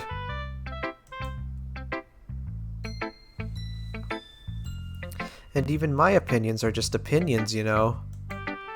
As always, I believe what's most important is exploring and discovering yourself. That's comforting. I'm kind of afraid of disappointing you in some way or another.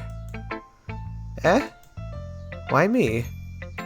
Well, you're always sophisticated with your writing, and have the most advice to share. Is that so? Yuri thinks for a good minute. That must be terrible. Eh? For me to have become someone whose opinion is fearsome.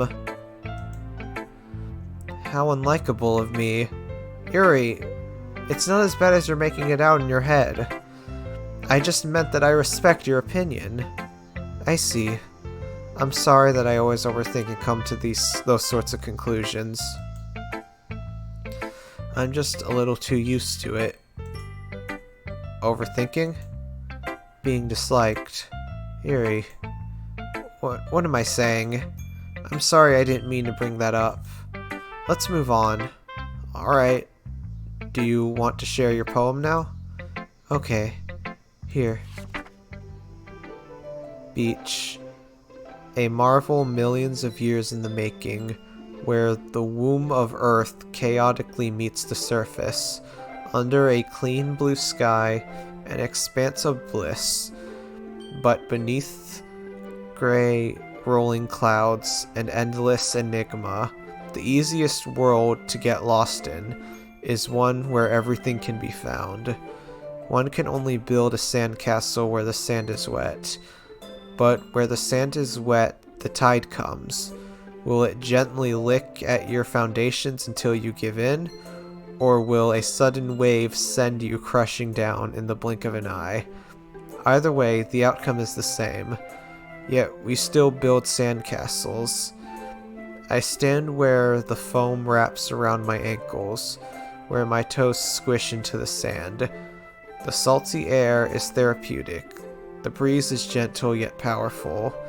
I sink my toes into the ultimate boundary line, tempted by the foamy tendrils, Turned back and I abandoned my piece to erode the shore. Drift forward and I return to the earth forevermore. I'm aware that the beach is kind of an inane thing to write about, but I did my best to make a metaphorical approach to it. You say that like you didn't even want to write about it. Oh, you haven't heard? After yesterday, Natsuki and I, well, it was amusing that we wrote about something similar in such different ways. So Natsuki wanted us to write about the same topic as each other again. I suppose to better compare the differences in our writing styles, or thought processes. Anyway, it was her idea. Knowing her, it's no surprise that she'd want to do something like that. She probably just wants to show off. It's not like I have a particular interest in her writing style. I just went with her request. But, well, I suppose it's not so bad to write about something simple on occasion. It can be refreshing, you know? It's good for me to calm my thoughts once in a while. Yeah, I think I agree. Thanks for sharing. Who should I show my poem to next? This one's alright. Alright. Well, yeah. About as good as yesterday's anyway. I see what you're going for, but it's just not really my style. I mean, that's fine. I'm mostly just glad that you're trying a little bit. Well, of course I'm at least trying. Why are you so emotionally invested in my poems anyways? Isn't that more of a compliment to me? No, gross. It's not like I care. It's just that one of us in the club has to make sure you're not slacking off. Really? Well, what if you ended up just scaring me away? It's not like you would actually do that. Yeah, you're right. It's kind of fun to hang out here, even if I have to put up with you. Gah. Natsuki's elbow connects with my stomach. Oh, maybe I won't mind scaring you away after all. I was just joking. Oh, I know. Don't worry, I was too. How the hell do you call that a joke? That seriously hurt. Well, maybe it was funny to her. I guess that's kind of the point. I should really just watch my mouth around Natsuki. Anyway, Natsuki holds her poem out to me like nothing ever happened. I'll be your beach. Your mind is so full of troubles and fears that diminished your wonder over the years. But today I have a special place, a beach for us to go, a shore reaching beyond your sight, a sea that sparkles with brilliant light. The walls in your mind will melt away before the sunny glow.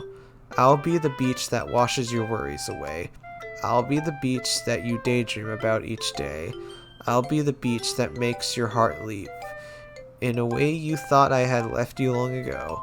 Let's bury your heavy thoughts in a pile of sand. Bathe in sunbeams and hold my hand.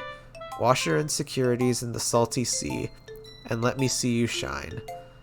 Let's leave your memories in a footprint trail. Set you free in my windy sail. And remember the reasons you're so wonderful when you press your lips to mine. I'll be the beach that washes your worries away. I'll be the beach that you daydream about each day. I'll be the beach that makes your heart leap. In a way, I thought I had left you long ago. But if you let me be by your side, your own beach, your own escape, you'll learn to love yourself again. Yeah. I felt like I kept writing about negative things, so I wanted to write something with a nice message for once. Besides, the beach is awesome.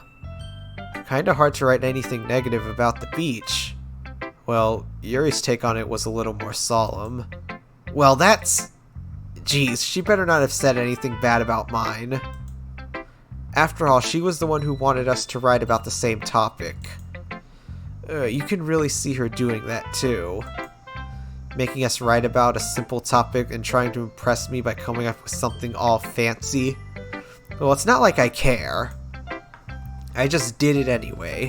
I mean, I guess mine ended up being kind of metaphorical too. But there's nothing wrong with doing that once in a while. At the very least, it was good practice. Alright, now Monica. Hi, GuyWolf. Have you thought about what you want to submit to perform at the festival? Well, being in this club is one thing, but performing in front of a bunch of people, I'll have to give it some more thought. Okay, no pressure. But whatever you do, I'm sure it'll turn out great. It would also make me happy to see. Anyway, let's take a look at today's poem. Sure. Let Monica take the poem I'm holding in my hands.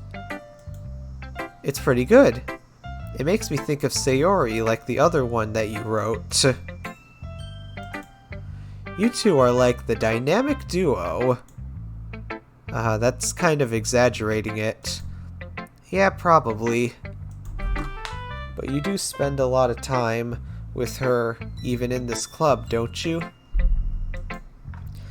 Then again, I don't blame you for being a little shy.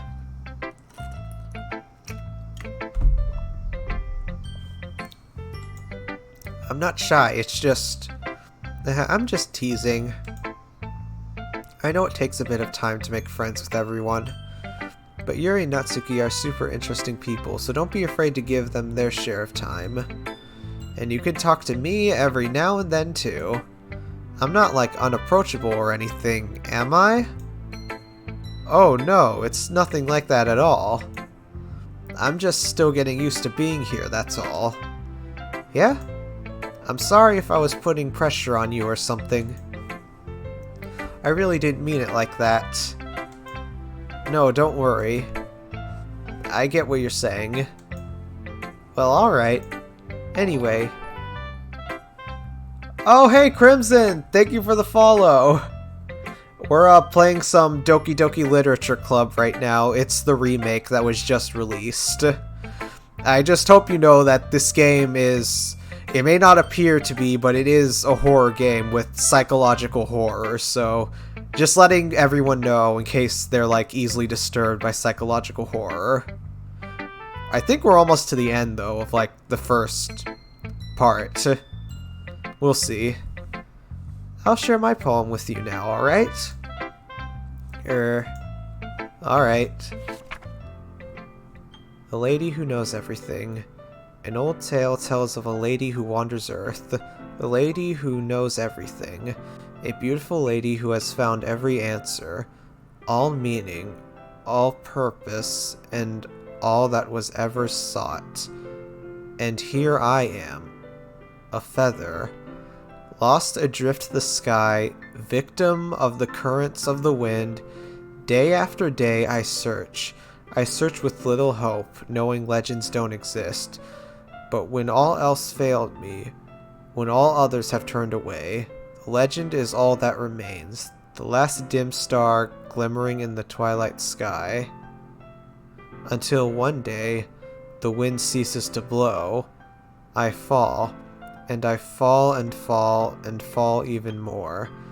Gentle as a feather, a dry quill, expressionless, but a hand catches me in between the thumb and the forefinger. The hand of a beautiful lady. I look at her eyes and find no end to her gaze.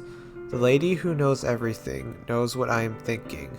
Before I can speak, she responds in a hollow voice, I have found every answer, all of which amount to nothing. There is no meaning, there is no purpose, and we seek only the impossible. I am not your legend does not exist. And with a breath, she blows me back afloat, and I pick up a gust of wind.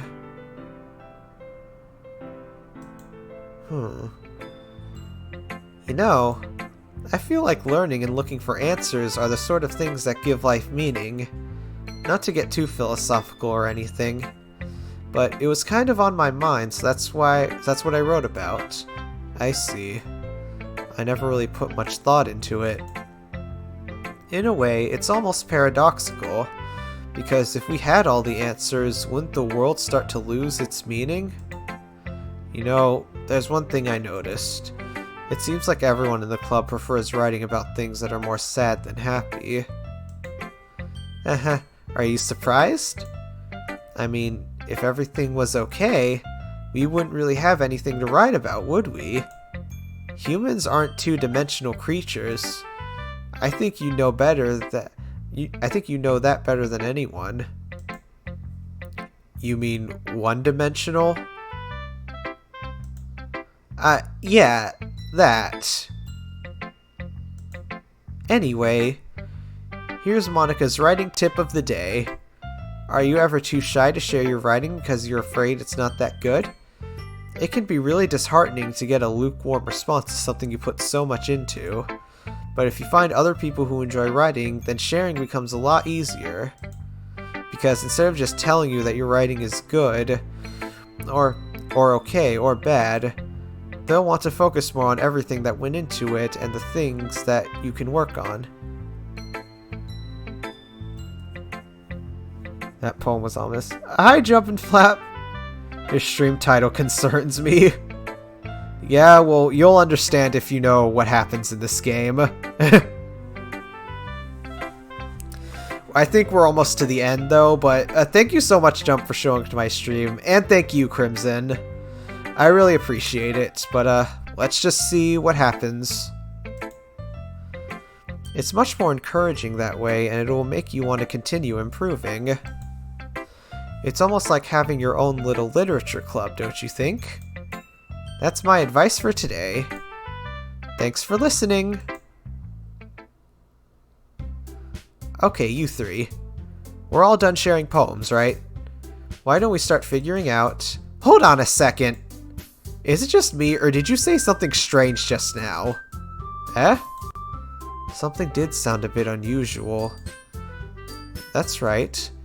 You deviated from your usual catchphrase when addressing the club. Catchphrase? I don't have a catchphrase. Jeez. Why is the mood so weird today? Look, even Yuri isn't immune to it. Stagnating air is common foreshadowing that something terrible is about to happen. In your books, maybe. Look, the only thing different is that Sayori isn't here. It seems you're right. Sayori always helps lighten the mood a little bit, doesn't she? It's almost like everyone's balance is thrown off a little when she's not around. Where the heck did she run off to anyways?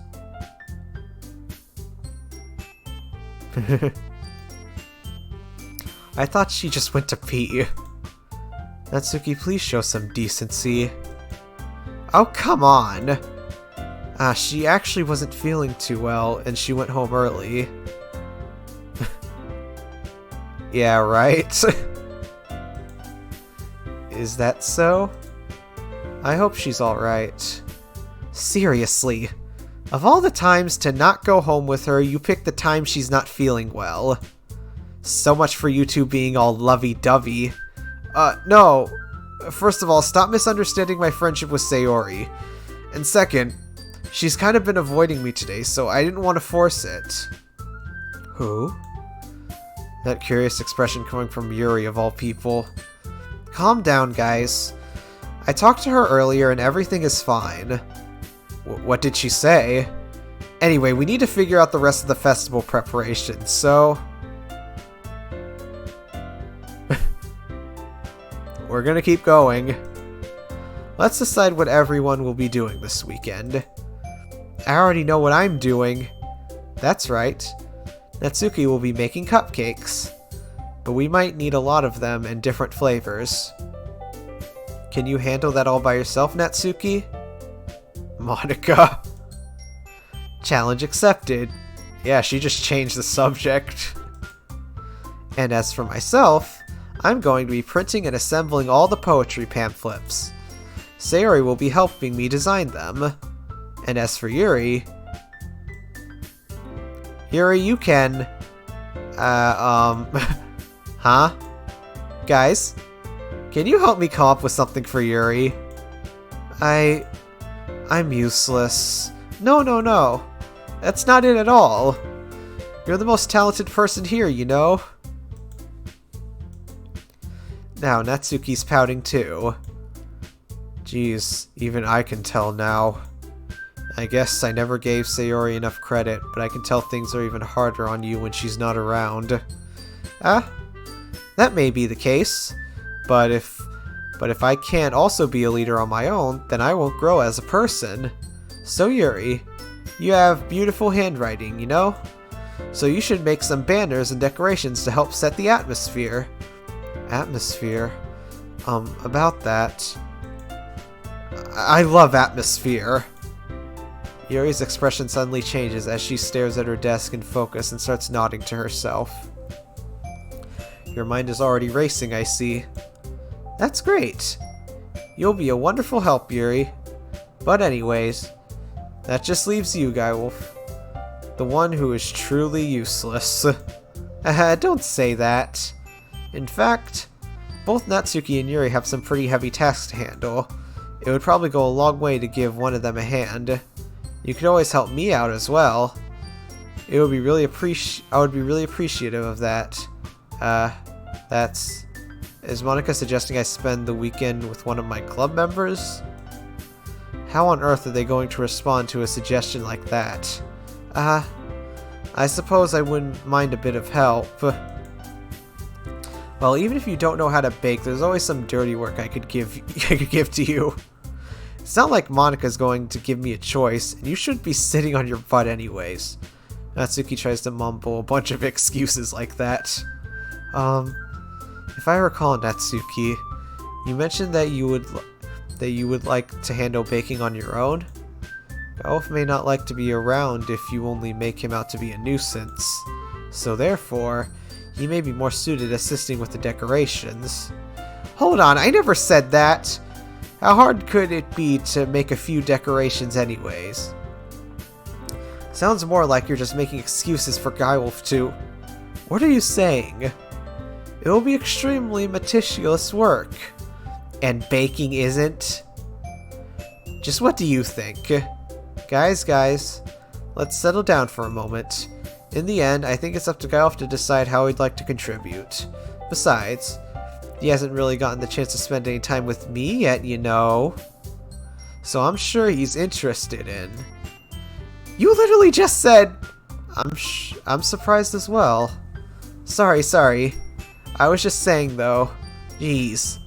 Can we just settle this already? Yeah. Guy, are you okay with this, right? In the end, it's up to you. Of course. Very well. In that case... Everyone looks straight at me.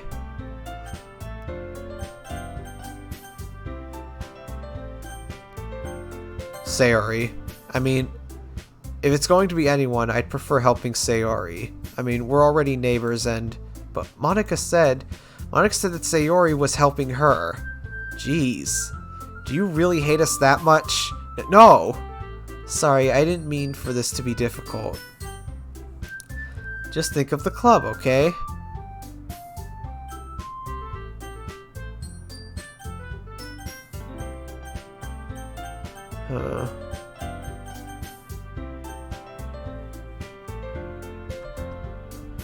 Okay, give me one moment.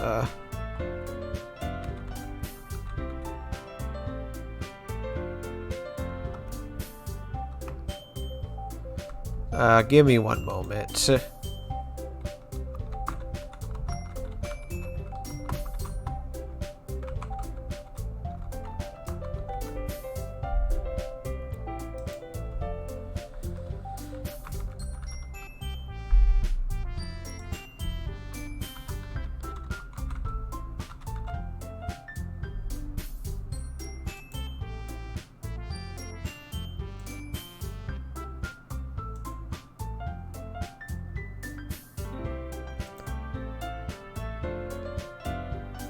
Okay, I put up a poll, and this time it's lasting longer, so hopefully everyone should have enough time to respond.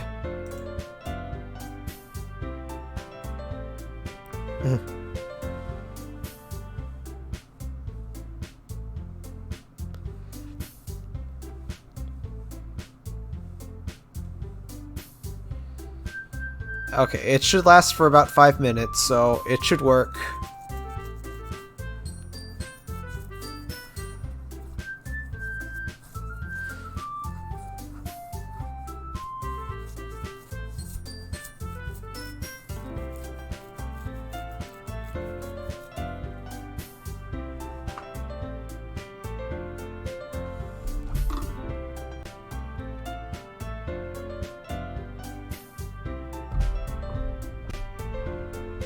Okay, well, there's only 2 people. I'm guessing that's everyone then. Alright, I guess Natsuki it is then. I don't know how to end the poll automatically. But okay, I guess we're choosing Natsuki. And if you know how to end the poll early, do you think you could do that for me? Thank you. Alright, Natsuki. Well, baking sounds like it could be fun.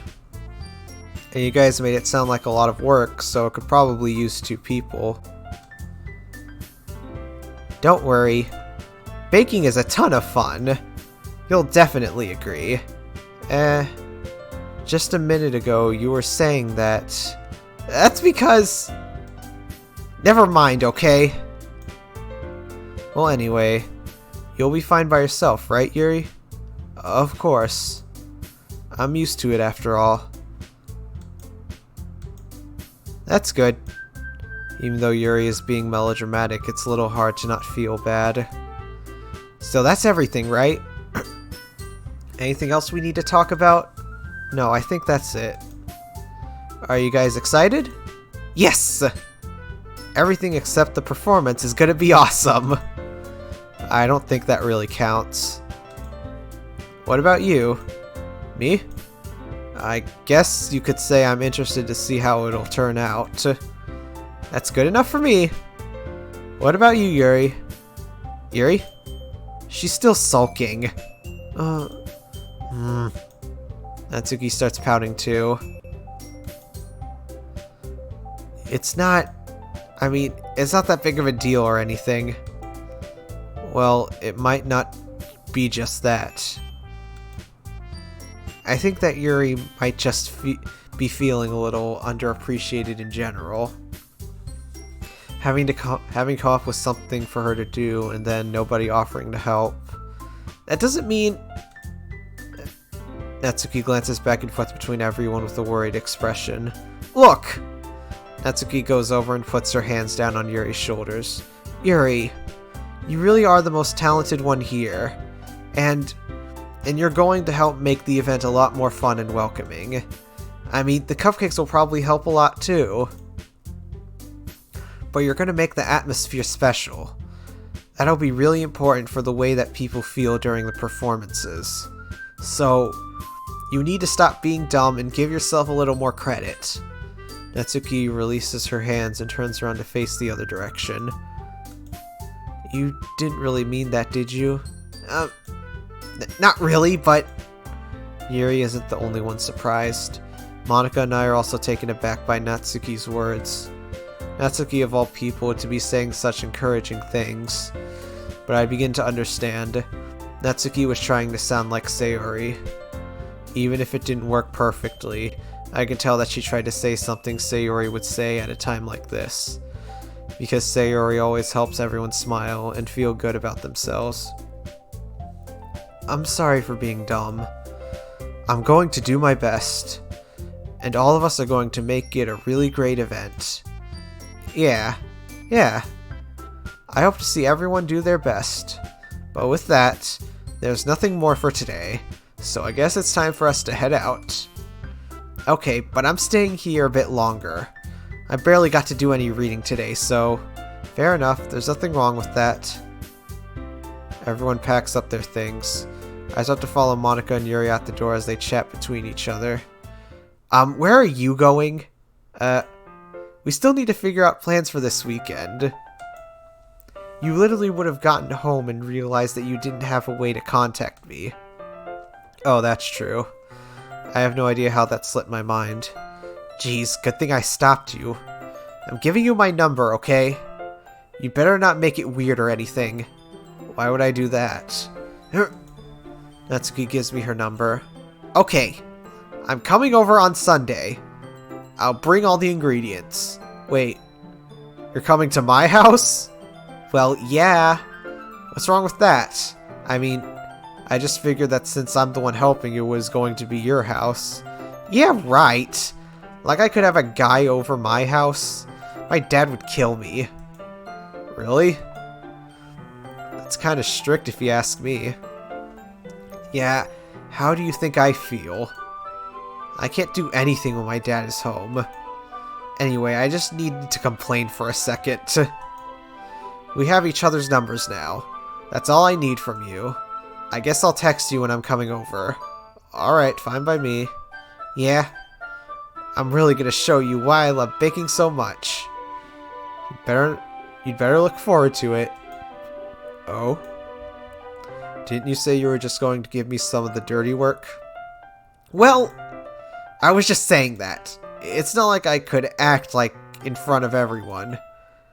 That I was looking forward to this. Wait, really? Well, kind of. Just because I never got to bake with someone else before. That's all it is, so... Alright, I get it. Sorry for overreacting.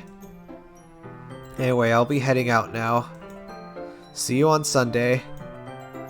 Huh? Never mind. I can't believe this. Natsuki is going to be coming to my house on Sunday? Even though I would have preferred to do this with Sayori, my anxiety still shoots through the roof. I guess I've gotten pretty used to handling her at this point. But who knows what might end up happening when we're outside of school. She even told me she was looking forward to it. I shake my head. Why do I feel nervous that Sayori finds out about this? It's not like we feel that way about each other. Besides, like Monica said, this is about the club. I have nothing to worry about. If I just go with it, then I'll have a good time. It's already Sunday. I've been getting increasingly anxious about Natsuki's upcoming visit. I keep telling myself there's no reason to be nervous, but it doesn't help much. I wonder if she'll act differently when it's just the two of us. Meanwhile, she's been texting me a lot. We sent each other one after exchanging numbers to double check, but it turned into conversation. She's almost like a different personality on the phone, using tons of emoji and cute language. She also really likes complaining about things, but I kinda saw that one coming. But putting Natsuki aside, I haven't heard anything from Sayori since she left the club earlier the other day. It's not like we text each other all the time or anything, but I've been worried about her in the back of my mind. Between what Sayori said and what Monica said, is it really okay for me to put Sayori's feelings aside when she might need me? I decided to visit Sayori before Natsuki comes over. Uh-oh. Rather than asking, I simply tell her I'm coming over, much like we've done in the past. Once I reach Sayori's house, I knock on the door before entering it myself. Again, we used to play so often that we've made a habit of simply entering each other's house like we were family. The house is quiet. Here it comes. Sayori isn't anywhere on the first floor, so I assume she's up in her room. It's already strange of her not to run down and greet me. I head up to her bedroom, where I finally find her. Sayori? Hi, GuyWolf. Okay. I sit down in her room. Sayori forces a smile, but it's easy to tell that she's different. There's a minute of silence between us. You haven't come over like this in a long time, have you?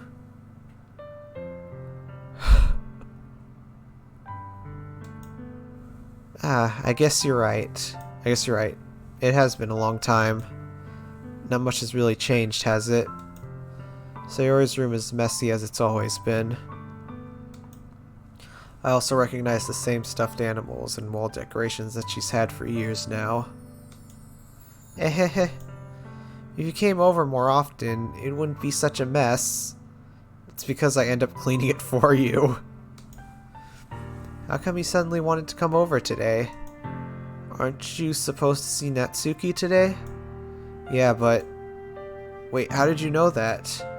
Sayori had already left by the time we decided that last meeting. Monica told me.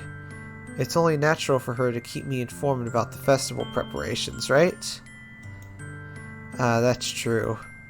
But what about you? Aren't you going to be helping Monica today? Of course, but I'm just helping her online. We didn't plan to meet up or anything. So it's just me and Natsuki then. Yep. There's more silence between us. Sayori stares in a random direction. Everything about her behavior is really uncharacteristic. I finally get to the point. I just wanted to see how you were doing. After you left on Friday, when something's wrong, you can't hide it from me. I know you too well. So, Sayori smiles, shaking her head. That's no good. Eh? Why can't it just be like it's always been? This is all my fault. If I didn't get so weak and accidentally express my feelings, if I didn't make that stupid mistake,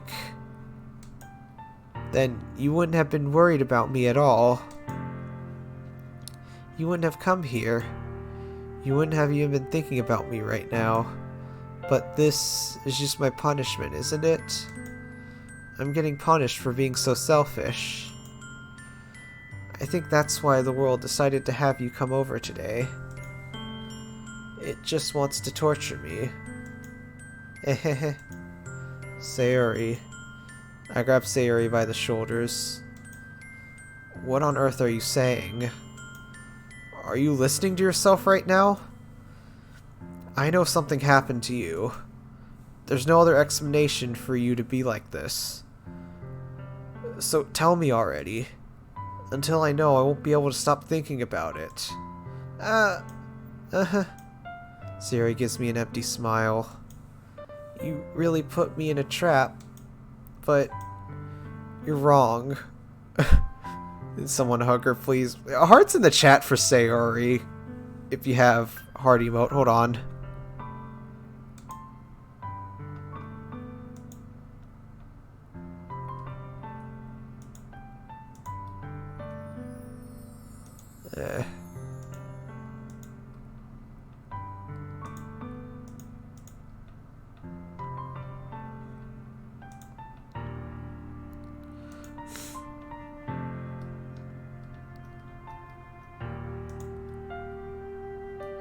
Okay. That's all the heart emotes I have. Yeah, hearts in the chat for Sayori. You're wrong. Nothing happened to me. I've always been like this. You're just seeing it for the first time. Seeing what? What are you talking about, Sayori? Hehehe. You're really just going to make me say it, aren't you? I guess I have no choice this time. The thing is, I've had really bad depression my whole life. Oh, Espers, hey! Oh, you just missed a lot's been going on. We've been going through this visual novel that's like an emotional roller coaster. I should let you know, this is technically a psychological horror game, even though it appears to be, you know, cute and innocent, so like, I'm just giving a warning for anyone who's easily disturbed. This is a remake of the original game, and it would seem like things are happening differently than in the original. Because in the original, something really bad happens at this part. I think. I don't remember too much. But yeah. I've had really bad depression my whole life. Did you know that? Why do you think I'm late to school every day? Because most days, I can't even find a reason to get out of bed. I've been great, Espers. I've been doing pretty good. We have Lycan Fox in chat right now, and my sister is in chat too, Warrior Kitty 375. If you like to say hi to everyone. But yeah, we're just gonna see what happens. Fuck, this hits hard. Yeah, it does. I can't even find a reason to get out of bed. What reason is there to do anything when I fully know how worthless I am? Why go to school? Why eat? Why make friends? Why make other people put their energy and caring to waste by having them spend it on me? That's what it feels like. And that's why I just want to make everyone happy. Without anyone worrying about me. I'm in shock. I can't even figure out how to respond. How is it possible that Sayori kept this from me the entire time that I've known her?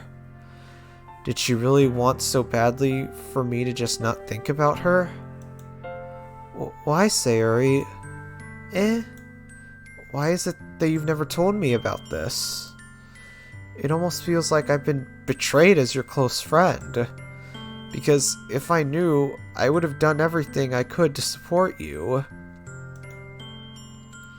Yeah, you go ahead and go to sleep, Lycan. You could always watch the VOD if you want to know what happens. I might end it here soon because I have no idea what's going to be happening. This seems to be really different from what happens in the original game, so yeah, after this scene I might end the stream, but yeah, go ahead, buddy, you know, get some sleep. I know it's late where you're at, okay? We'll be fine. Yeah, I can handle whatever goes on in chat in the meantime. So yeah, you go get some sleep.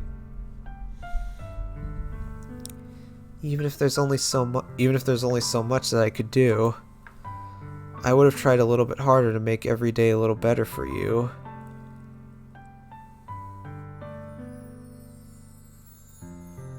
Sleep well, Lycan.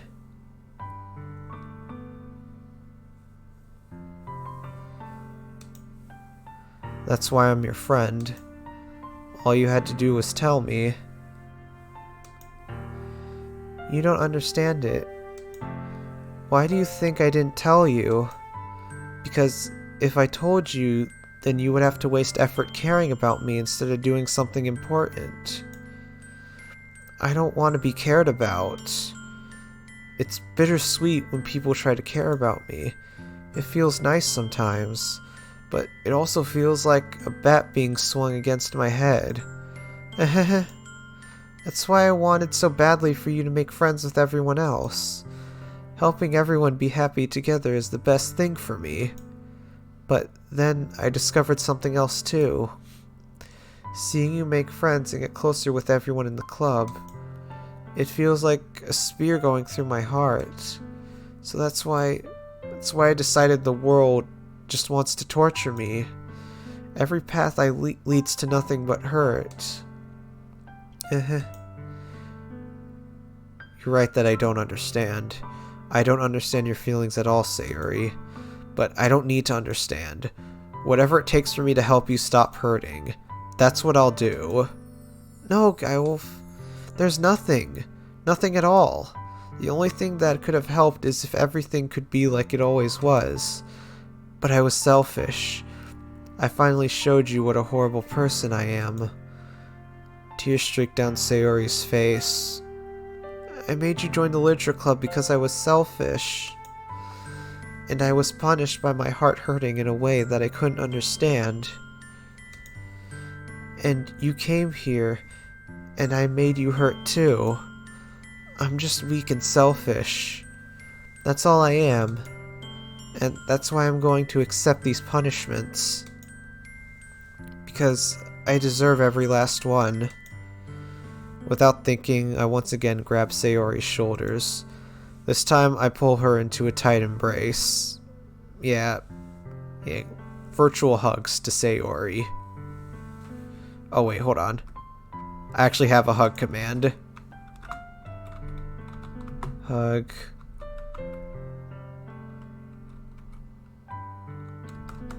Did I seriously just forget how to spell Sayori? Hold on.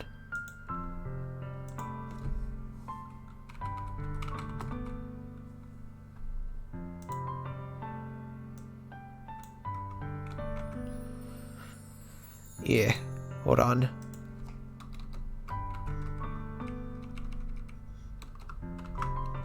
There we go. And you guys can copy that as well if you want to give Sayori a virtual hug. You can copy and paste that in the chat.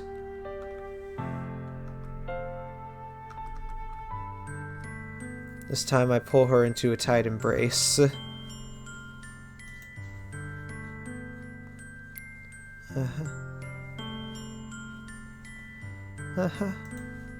GuyWolf.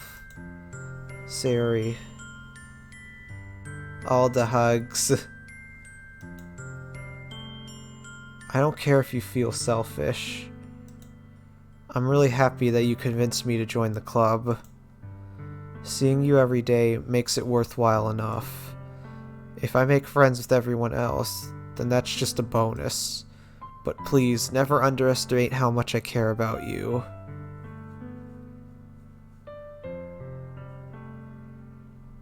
Oh no, Haley, copy the where it says exclamation point hug Sayori. Copy and paste that, and then that's how the command works.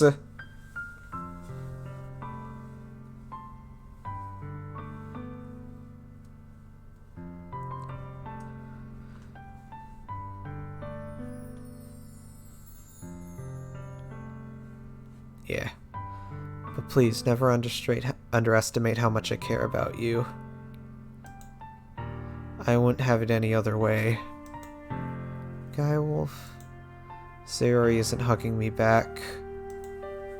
Despite my arms being wrapped around her, Sayori's arms remain at her sides. She starts sobbing next to my ear. No. Don't do this to me. Please don't do this. GuyWolf. Sayori barely manages to speak between her sobs. I don't know if I'm doing the right thing, but all I want is for her to know that I care. If you have it in you to call yourself selfish, then you have to let me be selfish too. No matter what it takes, I'll figure out what needs to change. I'll make these feelings go away. And if there's anything that you need me to do, then you'd better tell me. I'll get mad if you don't. I don't know. Gently, Sayori finally puts her arms around me in return. I don't know anything. It's all really scary. I don't understand any of my feelings, GuyWolf. The only time I'm not feeling nothing is when I'm feeling pain. But your hugs are so warm, and that's really scary too. Sayori lets me go. As she does, I let her go as well. The festival is tomorrow. Yeah, it's going to be fun, right? Yeah. How would you like for me to spend it all with you? It's what I want. I promise. I think that would be nice then. Yeah. Sayori wipes her eyes. If I could spend the whole day here, I would. Of all days, this has to be the one where I have other plans. Maybe I should cancel. No, don't! Please don't. If you did that, then I really wouldn't forgive you. But it's almost time for Natsuki to meet me at my house. At the very least, you want to come along and help out. It would be fun. To my surprise, Sayori shakes her head. I'm sorry. I don't know if that would be very good for me today. You understand, right? It's kind of hard for me to fully understand. But I'm trying my hardest. It's okay. Don't worry too much about it. I'll see you tomorrow, okay? Alright. I look forward to it.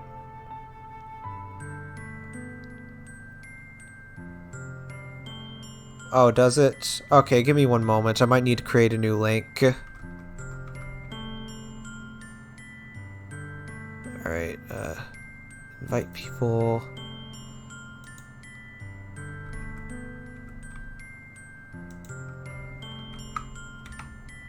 Okay, there's another link.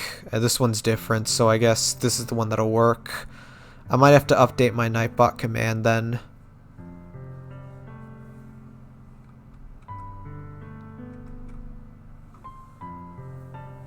I say goodbye to Sayori and exit her house. Oh, hell, you have a Discord? That's cool. Oh yeah, you all have fun in my server.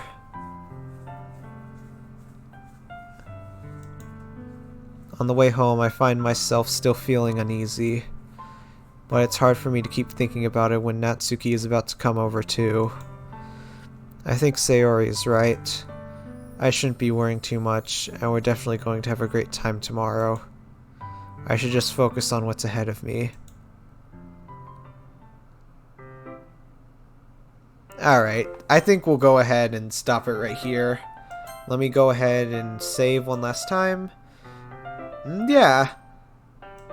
I guess we can, yeah,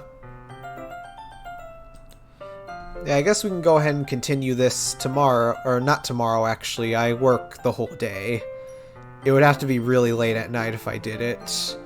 So, Thursday is my next day off. I might have plans, but I'll let you guys know in the Discord whenever I go live. I have announcements every time I start my live streams, so yeah. Thank you all so much for watching, and now let's go find someone to raid.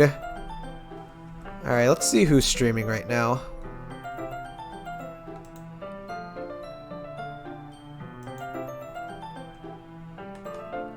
Alright, give me one moment. Okay. Alright.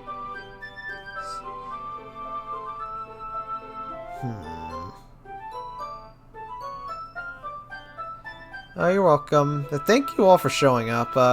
Okay, I guess we'll go ahead and raid my friend THC per second. Let me just, Alright.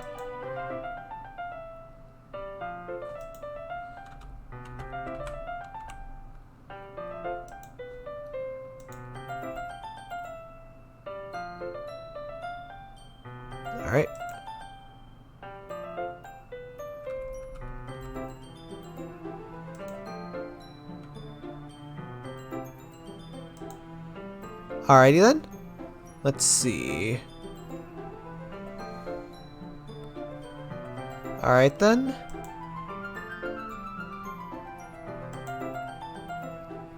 Alright then. Thank you all so much for watching. Go show my friend THC some love. Give him a follow if you'd like. And yeah, see everyone. You all have a wonderful night. And goodbye.